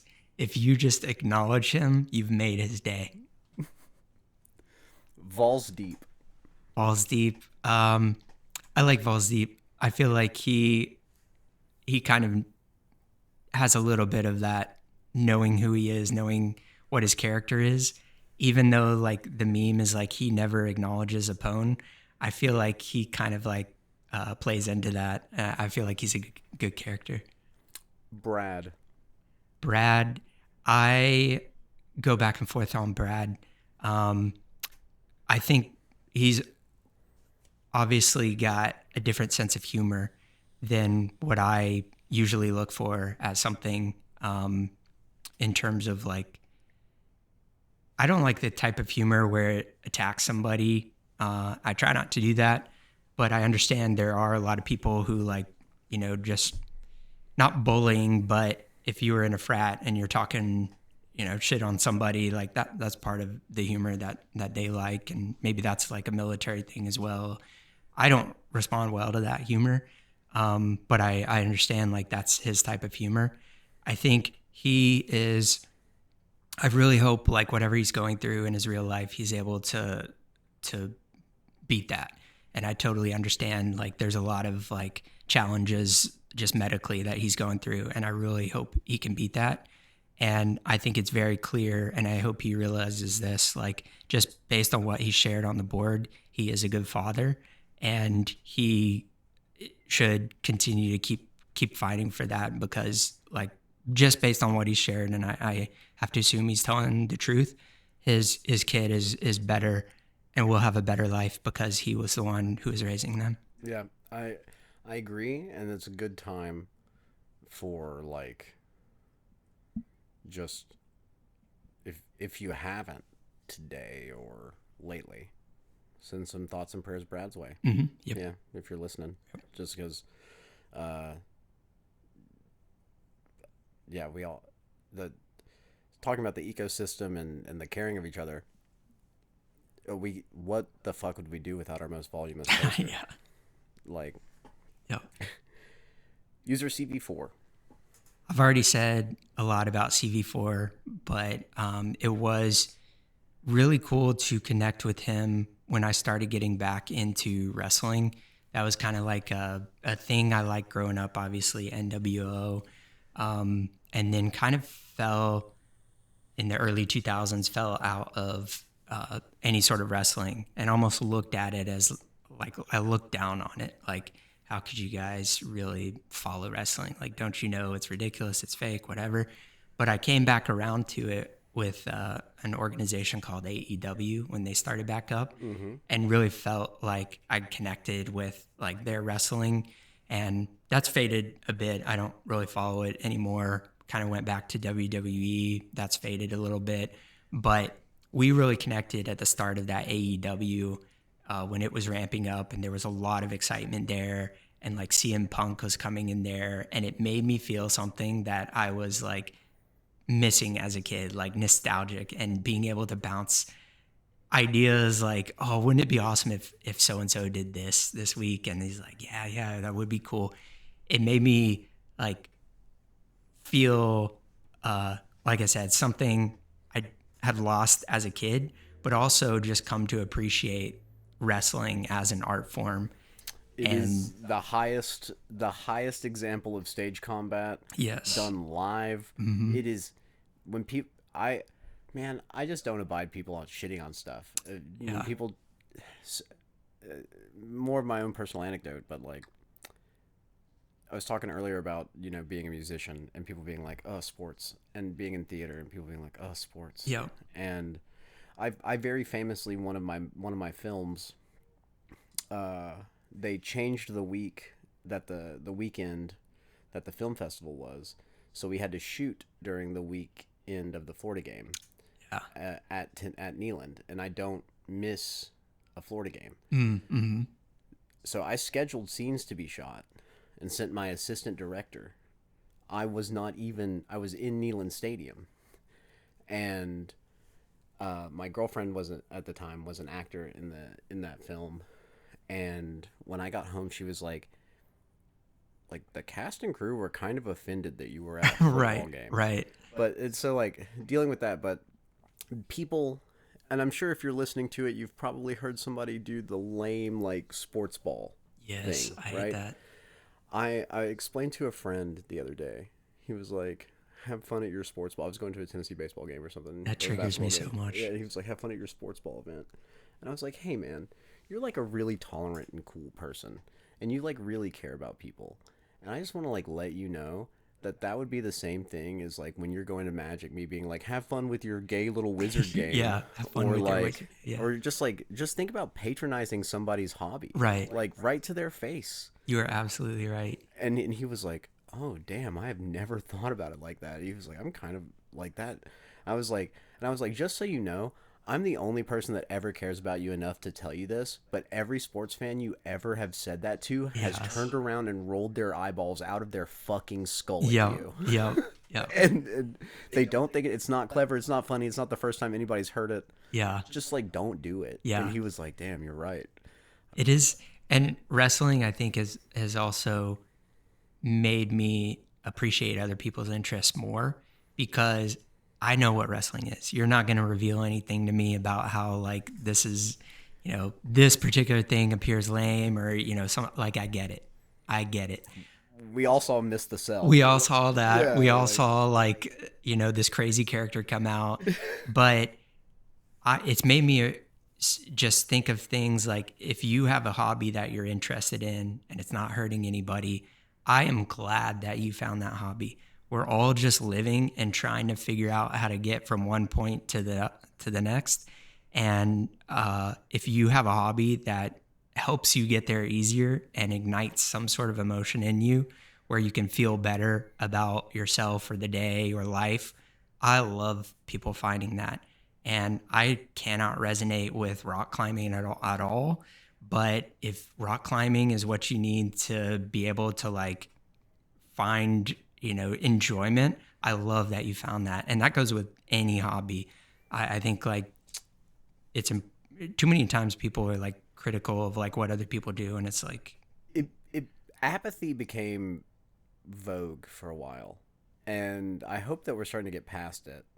But it was like, because it's like cool where it's cool to shit on what people like. Like Yeah. if you like something, then shit on you about it. yeah, exactly. And that's a social trend that I didn't appreciate and don't like and don't support. I think I genuinely think like passion is cool. It is. Right? It is. So Trent Flood's peppers, his perfumes, like it's incredible, and I'm actually excited for him. I'm actually interested in it. The Das Master and his like mastery of fishing, even the golf boys, like I am glad that in Nation and his recliner, Yeah. right. I'm glad that people have the things that they need. There's no reason, yeah. Instead of shitting on the things that other people like, maybe try like thinking about why they would like them. Yes. User Tennessee Jed. Tennessee Jed. Jed is like, he's a necessary character on the board. It does surprise me how little he remembers. Like he's been posting for so long and just like, even the other day, the picture of Nuts, he's like, who is this guy? I'm like, this has been posted dozens of times. So he's got that a little aloofness to him, which I think is both endearing, but also can come across as like annoying when you're engaged with him. Yeah, just an oblivious man. Yes. Just like walking through life. Yeah.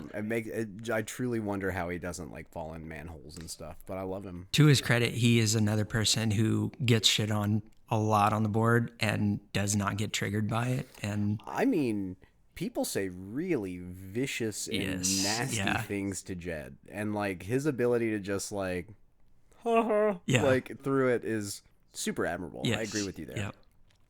User Healy. Healy. I I love how involved he is with a lot of the board, like different board contests and everything. I just love anybody who like carries that mantle and is like, I've done this for X amount of years. I'm going to do it again. I think that shows he like cares about the board and some of our like traditions in there as well. And also just like a sneaky, funny guy. I think definitely posts out of the blue that would just kind of like surprise you, and you're like, oh, Healy posted that, okay. And it's like I don't even know what the exact brand of it is, but he does like quotes from the circumstance that's being described. You know what I mean? Yeah. He chooses one of the characters that's being discussed in an event and says like posts a quote of theirs. Yes. Like Yeah. and it's always read, and he's just so good, just good. User Star Marco. I really like Marco. Obviously, like politically, we probably don't agree on anything, but Maybe now. maybe now. Thank you, Star Wars, for that assist. Andor, yeah, which is a great show. I really like that show. Marco is somebody who gets it in terms of the playing along on the board, and the people who annoy me are the people who like don't get it and attack Marco for getting it. I think Marco is he's got like a really underrated sense of humor, and I think for anybody to like play that bit for a while, I think is pretty cool. And he lets that slip in other places as well, which I think I pick up on, but maybe other people don't. I don't know if you would agree, or he would agree, or how many people would agree, but to me, we all know that Marco was groomed by Trent. Yeah. However, I think that Marco takes a tremendous amount of influence from you. Really? I really do. I see just like a lot of similarities in the way that you guys present punchlines. Yeah. Okay. Really, especially.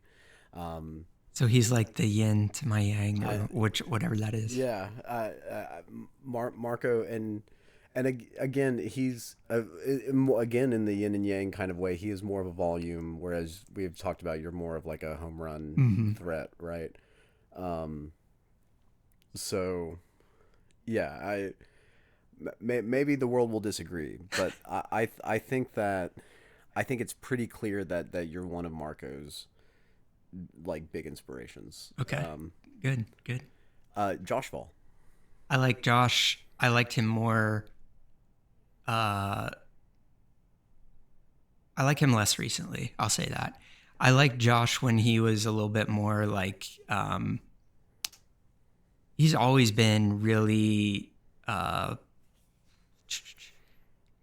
obnoxious, I guess, but it was kind of like a humble obnoxiousness, like, oh guys, I'm just trying to do this, like, I can't pretend to talk like Josh Fall, but it always came with some sort of like, well, I'm just trying to point out the obvious issue. I'm just calling it how I see it, and he wouldn't get as defensive. I feel like he's getting more defensive recently and more abrasive recently, which doesn't, like, that's not the Josh Fall I know. So maybe he's going through another one of those transition times where you come out the other side and be like, why am I taking the board so seriously? But how do you feel? Am I off base? No, I think it's totally valid. I think that Josh, I think it's easier for me to, Josh becomes way more tolerable to me the better that Tennessee is doing. True. Yeah. And so we are currently on a downswing there. And so while I had a few years of like Josh Fall, like it didn't bother, like nothing that Josh Fall did or said bothered me. Exactly. I even liked that he was like, oh, things are kind of going okay. And I was like, wow, look at that, it's validation. Yeah. Right. But as things since October, really, as things have like have kind of started to come. Not, I don't want to say come apart, but we all feel it. Yeah. We all feel the wind blowing through our drafty windows right now. Yeah. As Tennessee fans, it makes, and I don't. It's, you said the word arrogant, maybe, or confident, or just no. You said humbleness. Yeah. So that the lack of the opposite of humbleness would be arrogance, Yeah. and it's the arrogance with which he talks about the amount of money that was or wasn't spent, and like things that just he objectively does not know. Yeah. Those are the things that drive me insane about Josh Ball. And I don't know if it is the grinding of gears of like negativity when negative things are happening, or if it is actually a diminishing quality. I'm too blinded by my own emotions of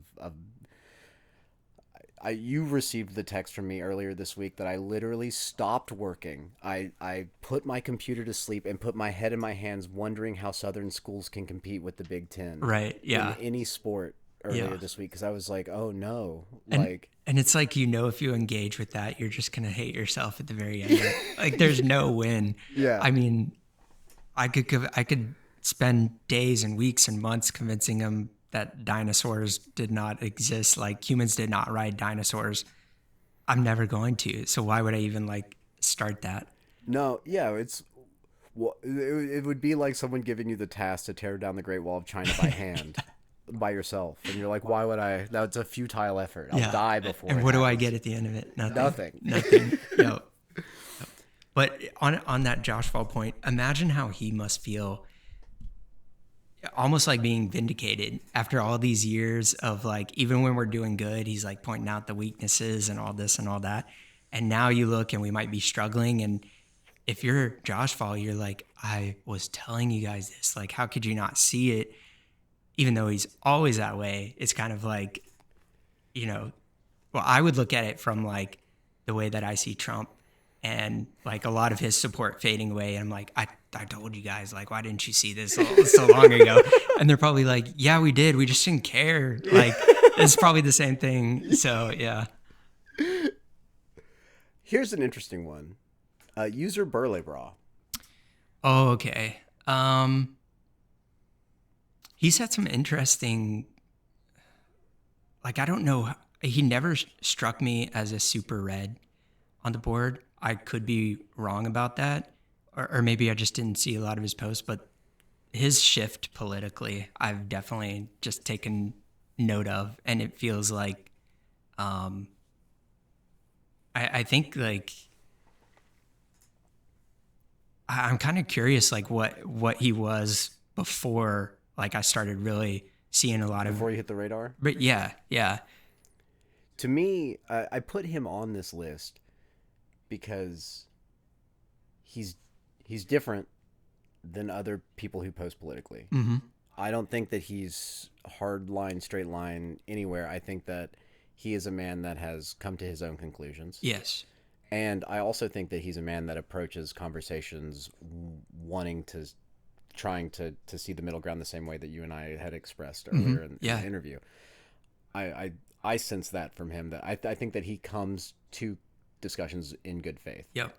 And I respect the posters who are like that. Like I feel like even Marco, to an extent, like there is an element of thinking for yourself and having some sort of principles that you can be like, actually, I'm not liberal, but I don't like this war or something like that. And being like, wait, why are we cheering this on? Like just being able to kind of like go back to those, I think is, yeah, I respect it. Well, and it's I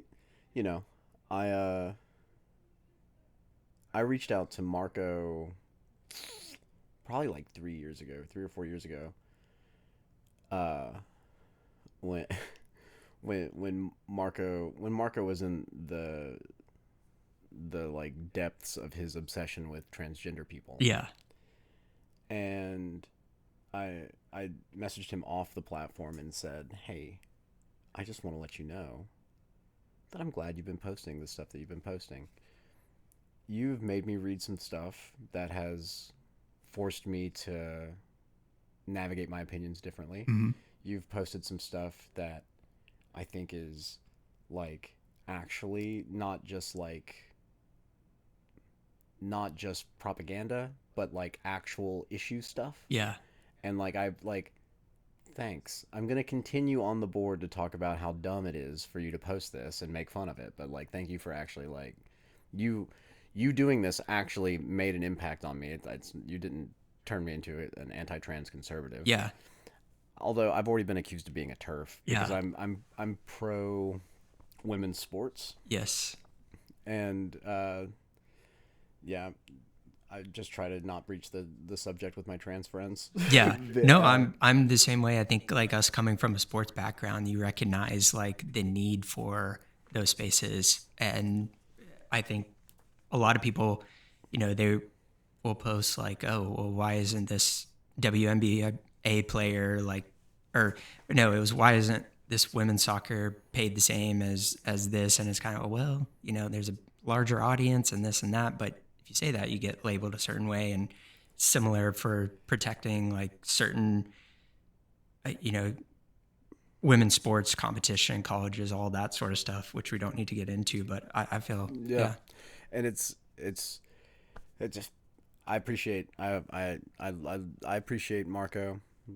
I appreciate Burley Bra. I appreciate Trent. I appreciate you. I appreciate people that just can bring good faith to a conversation. You know who does that, which they might be on your list, but Carl. Carl does that a lot where he's posted some stuff where I'm like, okay, this is like a legitimate source I need to read and understand. And like, I think Carl obviously has his memes, but when he gets involved in a political argument with you, he's not pulling out like the crazy. He's not memeing. Right. Yeah. He's pulling out like legitimate sources. And I'm like, okay, like I got to read at this. Carl is a guy that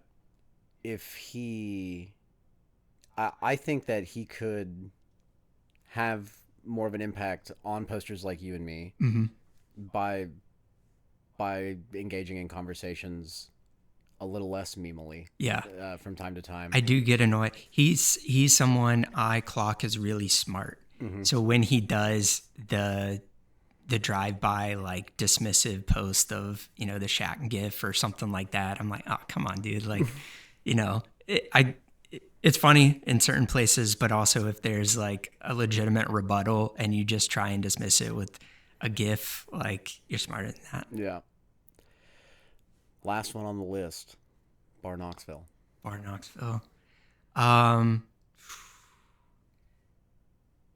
Yeah, my honest opinion, he's been really dog shit lately, and like to a level where I'm like, I hope nothing is going on outside of the board that is causing this. Like secondhand embarrassment almost. Yeah.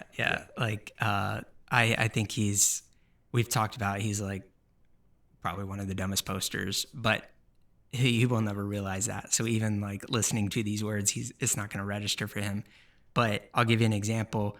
There's been times where like I use an insult or something like that, and then a few replies later, he's using the same insult as if he just thought of it, and he doesn't. It's like he doesn't register. Like I used that already. You can't just come back with the same thing a few posts later and act like you came up with it or something. But like object permanence almost. Yeah, it really is. It really is. Yeah. Now we move into a little bit of Vols talk. Okay. Spring practice wrapped up yesterday. Yeah. What are your feels right now?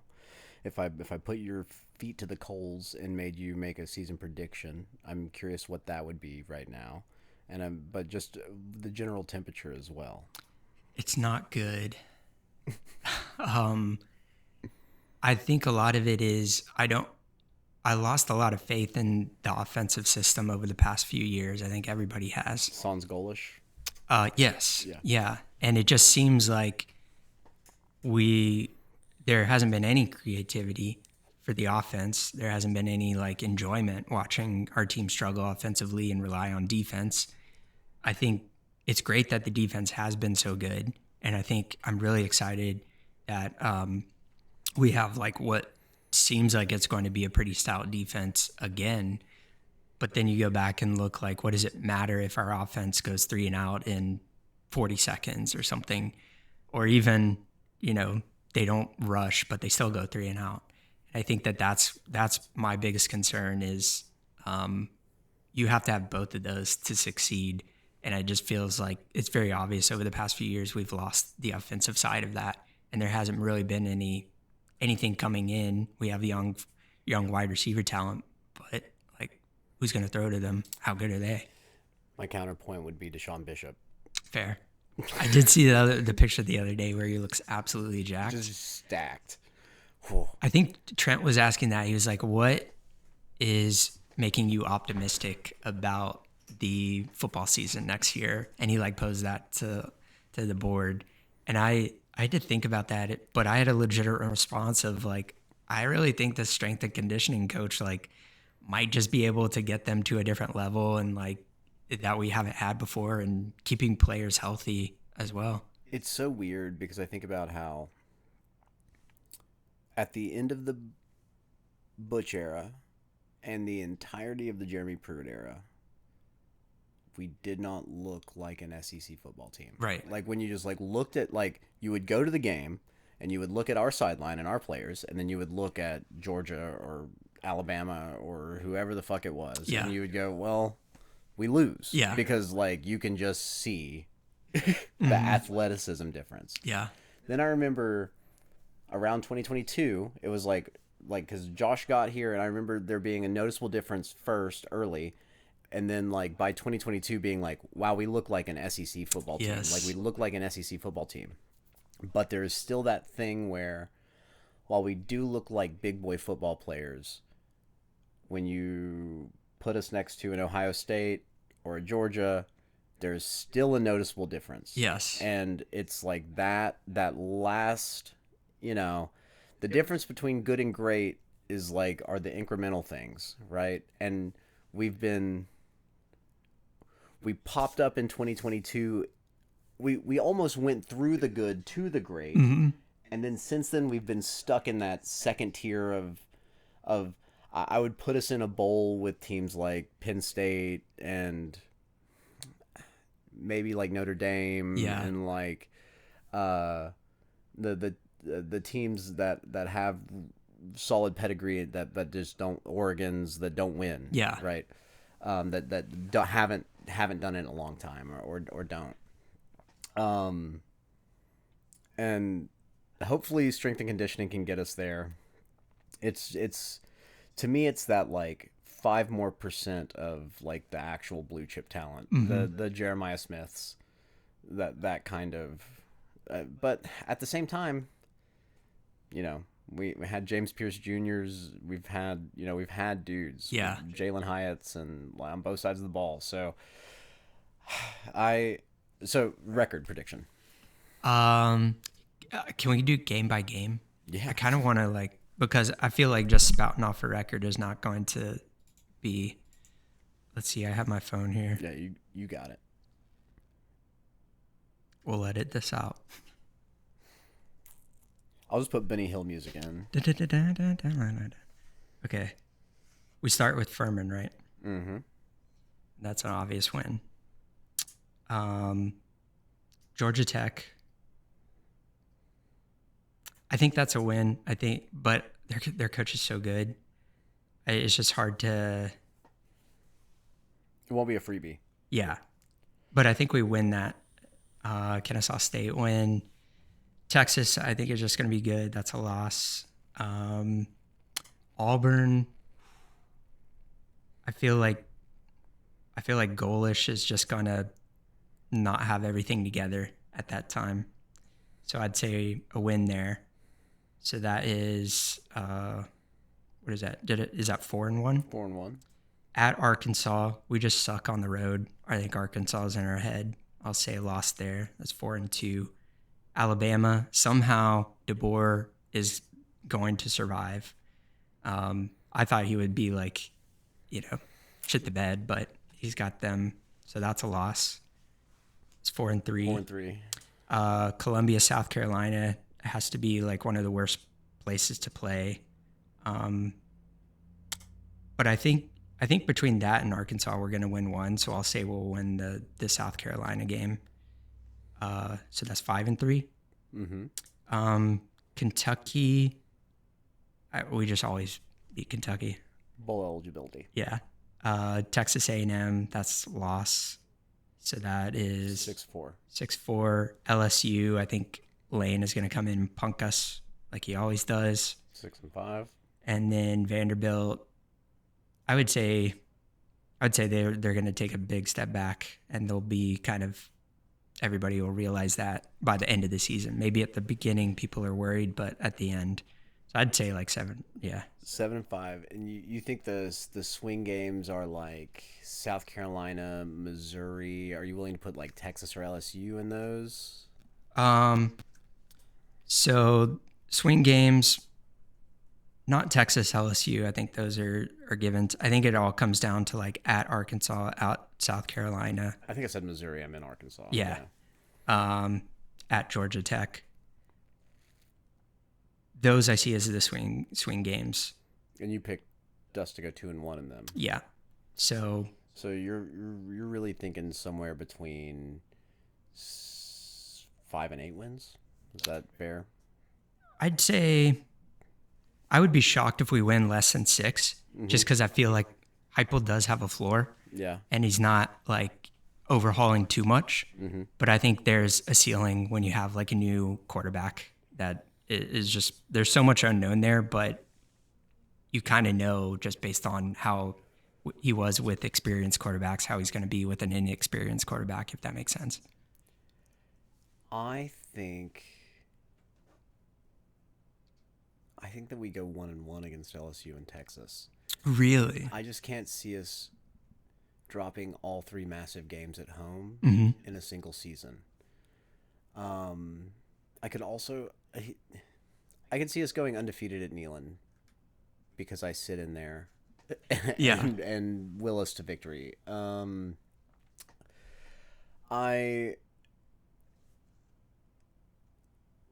I hear about the things that I've heard from spring practice, I think about the heuristics I've picked up in college football my whole life. I think about Josh Heupel, and I mean, it's really easy to just consider Tennessee, but it's also worth going back and looking at the quarterback transitions he's had as an offensive coordinator and a head coach at UCF. UCF. Yes, UCF. Not USF. And then just literally seeing the zip. All it took was seeing the zip on GMAC yesterday. Yeah. And I was like, hey, it looks like he can deliver the ball. Yeah. It looks like he can deliver it. I believe that we're going to have a really killer run game. I think I still trust in Josh Heupel to coach quarterbacks. Evaluation is maybe still up in the air, and the only reason that is because we went Joe, Nico, Joey. Mm-hmm. That didn't feel good, really. It sucks that it seems so lined up. Like after Hendon, it was going to be Joe, and he was going to be good bridge for Nico. Nico was going to stay 3-4 years, likely 3. And then you were going to bring in Faison to kind of take it. Like it was all mapped out there. And they were like, this is incredible. We have finally had this lined up. And then you have the wrench thrown in where Joe struggles, but that was only for a year. Nico, like. It's just not what. Yeah. Yeah. All that drama with Nico. Seems like we had it all set up, but now we're kind of like back into the unknown here. Me, Eternal Optimist, and Never Nega, Simple Orange, currently have us at 10-2. Wow, that's incredible. Yeah. You can make some money in Vegas. I don't bet on Tennessee. You don't even do like the emo hedge. Emo hedge. I have emo hedged once, and you know what? sitting in my hotel room in Gainesville, Florida, cashing that ticket didn't make me want to kill myself Yeah. less. So I think it's like, it's not even the result. It's like in the moment, like, oh, we're up really big. The odds are great. I'm going to do this. It's like a event. yeah, But then at the end of the game, you're right. You're kind of like, I don't care that I have this money now. yeah, it's like kissing your sister or something. Yeah. I'm sure that there are, like, you know, a bunch of analogies. I just fucking hate it. Yeah. Who is your spring pick to click? Spring pick to click. Make some waves by going Chaz Coleman, who hasn't even been to practice yet. They've got to figure that out. He's homesick. Yeah. That's a great question. Does it count Bishop if he's I think Bishop's clicked. I don't think you can. Bishop is clicked? I don't think you can pick him. I'll say Key, wide receiver. Oh, I like it. I think, yeah, there was that one clip where he looked slow, but I feel like, Apparently, he's also hurt because I asked DBU about it, and DBU said that he's been good but hobbled. oh, okay. Is the look from Key? I felt like Swain was like, yeah, we do slow all the time. And so, like, this one clip, don't take anything from it. But there was a clip from the spring game where, he was going through the motions fine there. Nice. Good. Yeah, I don't think it was anything serious. I just think it was like a little nagging thing. Yeah. If this team was a poster, who would it be? Okay, let me think about that. That's a great question. So right now, the team in my mind, it needed a portal QB. We had a few that we were optimistic on, but they all fell through. So we settled for some young talent that we had that's unproven. I'm rambling to give myself time here. I feel like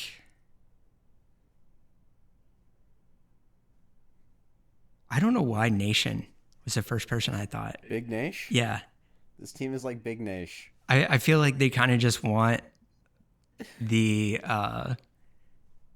just want a little love. They just want a little like confidence built in them. And not the And maybe team, that's what they need. yeah, and not the team any of us were chosen. Yes. But a team we're happy to have nonetheless. Yeah.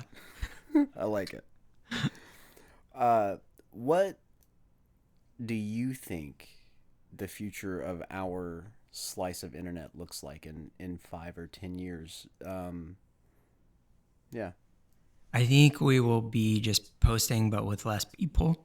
And I think once there's like a critical limit of like, oh, everybody's moved over to the Discord or posting in the Discord, it kind of is like that natural transition. And then you get a board where Hawk is the only person posting in there. And we've CFT is just paying for Hawk to post we've memes. set up AI to be able to respond. Like we should all just work on creating AI clones of ourselves and to like slowly drop off and see how long it takes for Hawk to notice. Dang, I wish that I hadn't had Simple Orange wiped twice because I could just. I've often thought it would be a really fun project to just scrape everyone's post and literally make the bots of them. That would just be, like that would be LLM. Yeah. Replicate this poster style. I feel like if there's a back end, I feel like Blitz should do that. He can set that up. He knows tech. Yeah.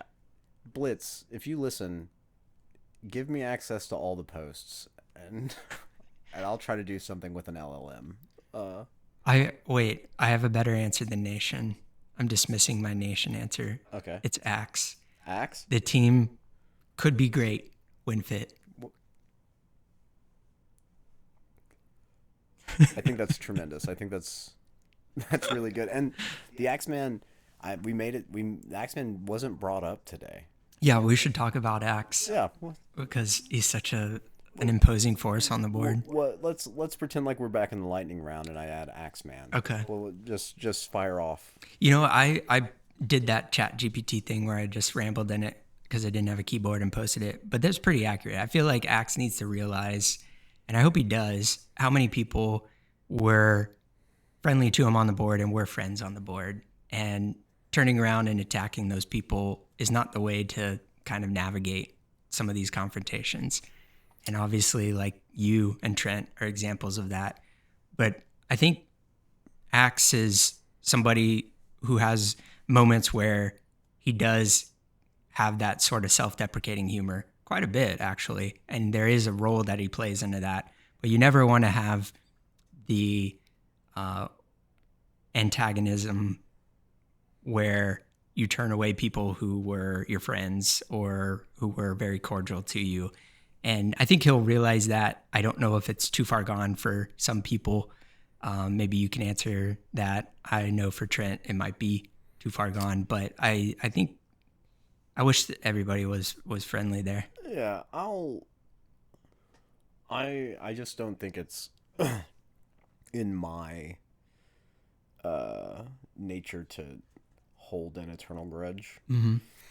Um, I, but also, I am a confrontational person, so those two things can be at odds sometimes. Um, and I think it's just I too hope that Axe kind of realizes some of the resources, social resources, that the board provides and to use them better. It's a great way to put it. Yeah. Yeah. But I mean, 100 digits of pi, Unprecedented. like the man has some of my favorite rap songs on YouTube. An encyclopedic knowledge of one of my favorite places on planet Earth. Just You know? one of the few people that can go to any board and within a week or a month, they are the talk of the board. Whether that's good or bad, probably up for debate. But either way, you're the talk of the board. I think that Axe has. There's really a disconnect because he has this. I think he has great societal empathy. I think Axeman cares for people and the well-being of people. But I don't think that he is empathetic on an acute level. I think that he struggles to empathize in like a one-on-one situation. And so my hope would be that for Axeman would be that his empathetic perception broadens. Yeah. And I would challenge him to in any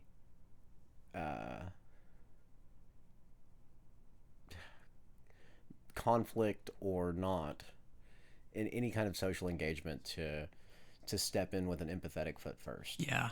And see where that's coming from. No, I like the way you put it, where there is an element of like, what do people get from the board when they go and post there? Everybody gets something different. Some people, it's an outlet to vent. Some people, it's an outlet to be creative and have humor and stuff. Other people have, like the social element that you talked about, where there is a sense of community. I will acknowledge, like, to me, having an area to go where I can talk about Tennessee sports, and I don't have that. I don't have like a group in Seattle that we meet up at a bar and talk Tennessee sports or anything like that. So like it is an element of that, but it's important to acknowledge like when you have one of those and what are you doing to either make that better or make that worse. And I think that if you are destroying the thing that you value from the board, you're kind of you're doing it to yourself. Yeah, and which I think is a classic human being pitfall is of like undermining oneself, right? Subconsciously. Yes. Right.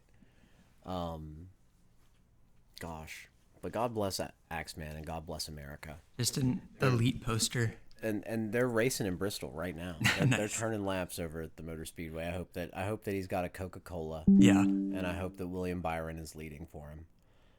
Even though Byron's not my my racer. Um, we've come to the last formal part, and which is the questionnaire, which is my favorite part. Um, it is James Lipton took a famous French parlor game and curated it for his guests. I have taken both of those lists and curated it for my guests. So we'll just go through. Gmann, what is your favorite word? Oh, favorite word. Uh, I like the word require. If you can imagine typing it on a keyboard, your fingers flow really well. That may or may not be part of some of my past passwords, but I like typing it. If you can imagine typing RE and then, spelling the rest. It's all at the top and your fingers just flow. Mm-hmm. Yeah. Huh. What is your least favorite word? Least favorite word. I think there's a word and then a phrase, but it is morning, part of good morning, because I'm a night owl and I hate waking up. And I feel like you say good morning when I haven't had coffee and it's just miserable. What turns you on creatively? Uh, Finding areas where humor can really succeed and finding humor in areas where you might not expect it. The grass growing in the cracks in the sidewalk type beat, right? Like the unexpected. Yes. Right. Yeah. Yeah. Like I grew up just Comedy Central was always on and, stand up was always on. And so, yeah. What turns you off? Turns me off. I do think making fun of people in like a serious way. There is like a playfulness where you can get away with that, but I don't like bullies and I don't like people who are like definitely attack people who are vulnerable, I guess, is a way that I would kind of think about it. Mm-hmm. And KAR, I think, was like the greatest of all time of walking the right side of that line. Yes. Yeah. Right. I think about anytime that Josh Vol posted Dassey, right? Yeah. Like that kind of, is the right way to go about it. Mm-hmm. And then and we see dozens of examples of the wrong way to go about it every single day on the board. Yes. What's your favorite curse word? I like fuck. I think you can do like a hard fuck and it really bites and it's great to just throw in there. It can really accentuate whatever you want to talk about. The word is so versatile. Yeah. What is your favorite sound? Favorite sound?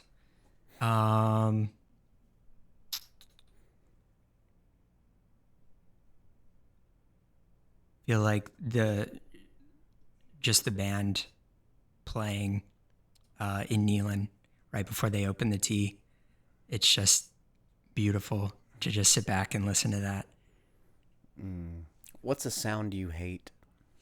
Sound I hate, the beeping when a truck backs up. What profession, other than your own, would you most like to do? I think my dream job, I've always said, is to be a writer for SNL or The Onion. I just really like the idea of like sitting in a room with a lot of funny, creative people and brainstorming. That would have been an awesome dream job.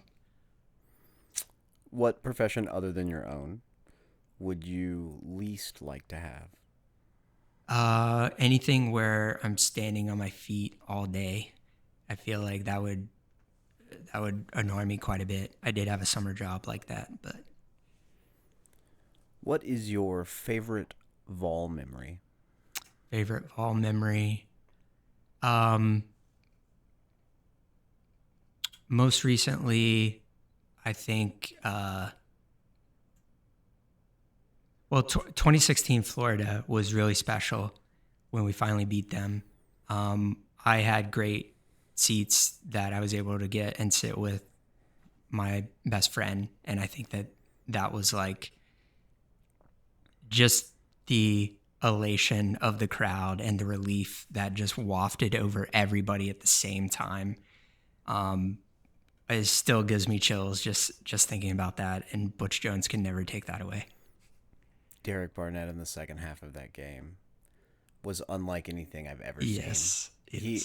I've never seen one player on defense single-handedly take over a game the way that he did in the second half of that game. He was unbelievable. I feel like there were like even like the Nebraska game where he just took it over and you're just seeing something like you haven't seen before. It was almost like they were letting him through, like, please break the record. Yeah. And like are they doing this intentionally? But he was just that good. Is this collusion? Yeah. Who is your most favorite Tennessee Volunteer? It's got to be Peyton Manning.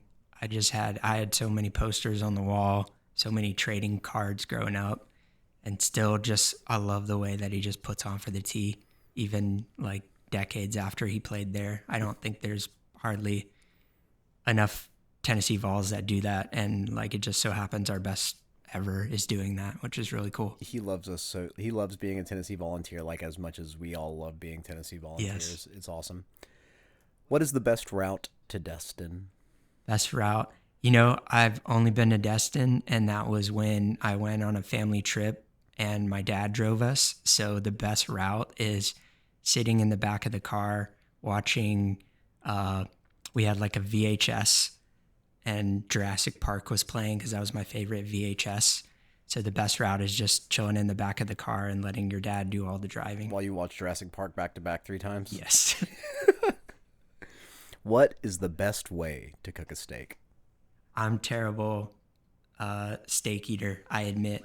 I mean, I will always order medium, but I'm the steak eater who like might sneak some ketchup in there if I need to. You and Donnie T having something in common? Who would have thought? It's a brilliant man right there. If heaven exists, what do you think God will say when you arrive at the pearly gates? I think there is something far greater than us. And I heard something recently from a comedian, I think it was Pete Holmes or something, and he was saying like, this was a clip, so hopefully like the rest of the clip wasn't like a joke where he, spoiled all of this, but I love the way he phrased it. He said, understanding God is like if you were Harry Potter in a book trying to understand J.K. Rowling, the author, and you are looking for the creation around you and trying to use it as evidence that the author of the book exists, where the book itself is evidence that the author exists. And I think in my own personal life, I've kind of tried to figure out what that means to me. I think it's, to me, this can't be it. I don't think it's it. And I think that there is some rejoining of you to a larger consciousness or heaven or something.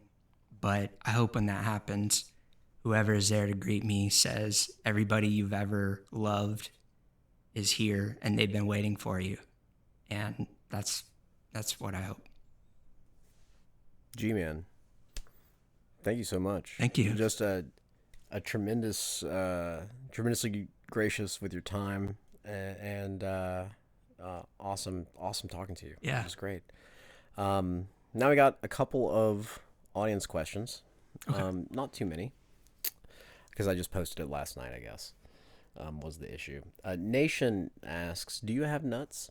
Do I have nuts? Yeah, I got 2 of them, and I'll put them on your forehead, Nation. Oh, get got. Dassy is curious if AI has impacted your Photoshop or content generation. That's a great game. question from Dassy. Let's give him credit for that question. Yeah. Yes, it has. I think a lot of times I have an idea for a meme, but I'm too lazy to actually make it. And if I can just describe it in AI and get it out there, like to me, that has been super useful. I do find a lot of people have a visceral reaction when they see like AI generated meme stuff where they're like, get this AI slop out of here. I'm like, okay, I get it. But yeah, that's a great question, Darcy. Man, a lot of people really, they get personally offended that you use AI. Yeah. And then Big Red asked for you to talk about your rise to fame on X, which we covered. But he asks, what has been your most interesting interaction on that platform? Oh, I'm gonna blank on his name. Some Joe started with an R. He was a writer for The Athletic. I can't believe I'm blanking on his name. Anyways, he was doing an article on Vol Twitter and wanted to interview people, so he reached out to me, and so that was like years and years and years ago. But it was cool because it was kind of like the first time I like really talked to anybody outside of friends and about this role. So that was kind of cool. And then Bar Knoxville has been asking if you're gay for years, or insinuating that you are gay. Yeah. Are you gay? I'm gay for Bar Knoxville. I feel like he's hit on me enough that it's kind of turned me. And, he's offered to fly me out and just chat with him. And maybe I want to do that now. Although he will not post pictures of his deltoids online because he's afraid that you'll masturbate. I don't know if he's... Are you familiar with the idea of a cum tribute? Yeah. Weirdly, I feel like I know what that is without having to know what it is. Yeah, it's just when you come on a photo of someone. I feel like we could get that going if he posted it. We could have at least like, a little session for the board. I would cum tribute Bark's deltoids. That's two of us. Yeah. Gmann, thanks again. Thank you. Awesome having you. I hope that we can hang out again soon. Yeah, this is awesome. Really fun. I'm glad we were able to do it in person. Me too. Yeah, it adds eye contact is really nice, both in lovemaking and interviewing. Yes. To all the listeners out there, thank you again. If you made it to the end of what will be like a long ass video, I appreciate you. Up next, I think I'm interviewing Big John Nuts. And we'll have that out sometime soon. I'm probably going to post this today. This is going to be a super easy edit. I don't think the camera helps because I don't have to take out any names. I didn't say your name at any point. And yeah, we'll see you at the next one. Go Big Orange.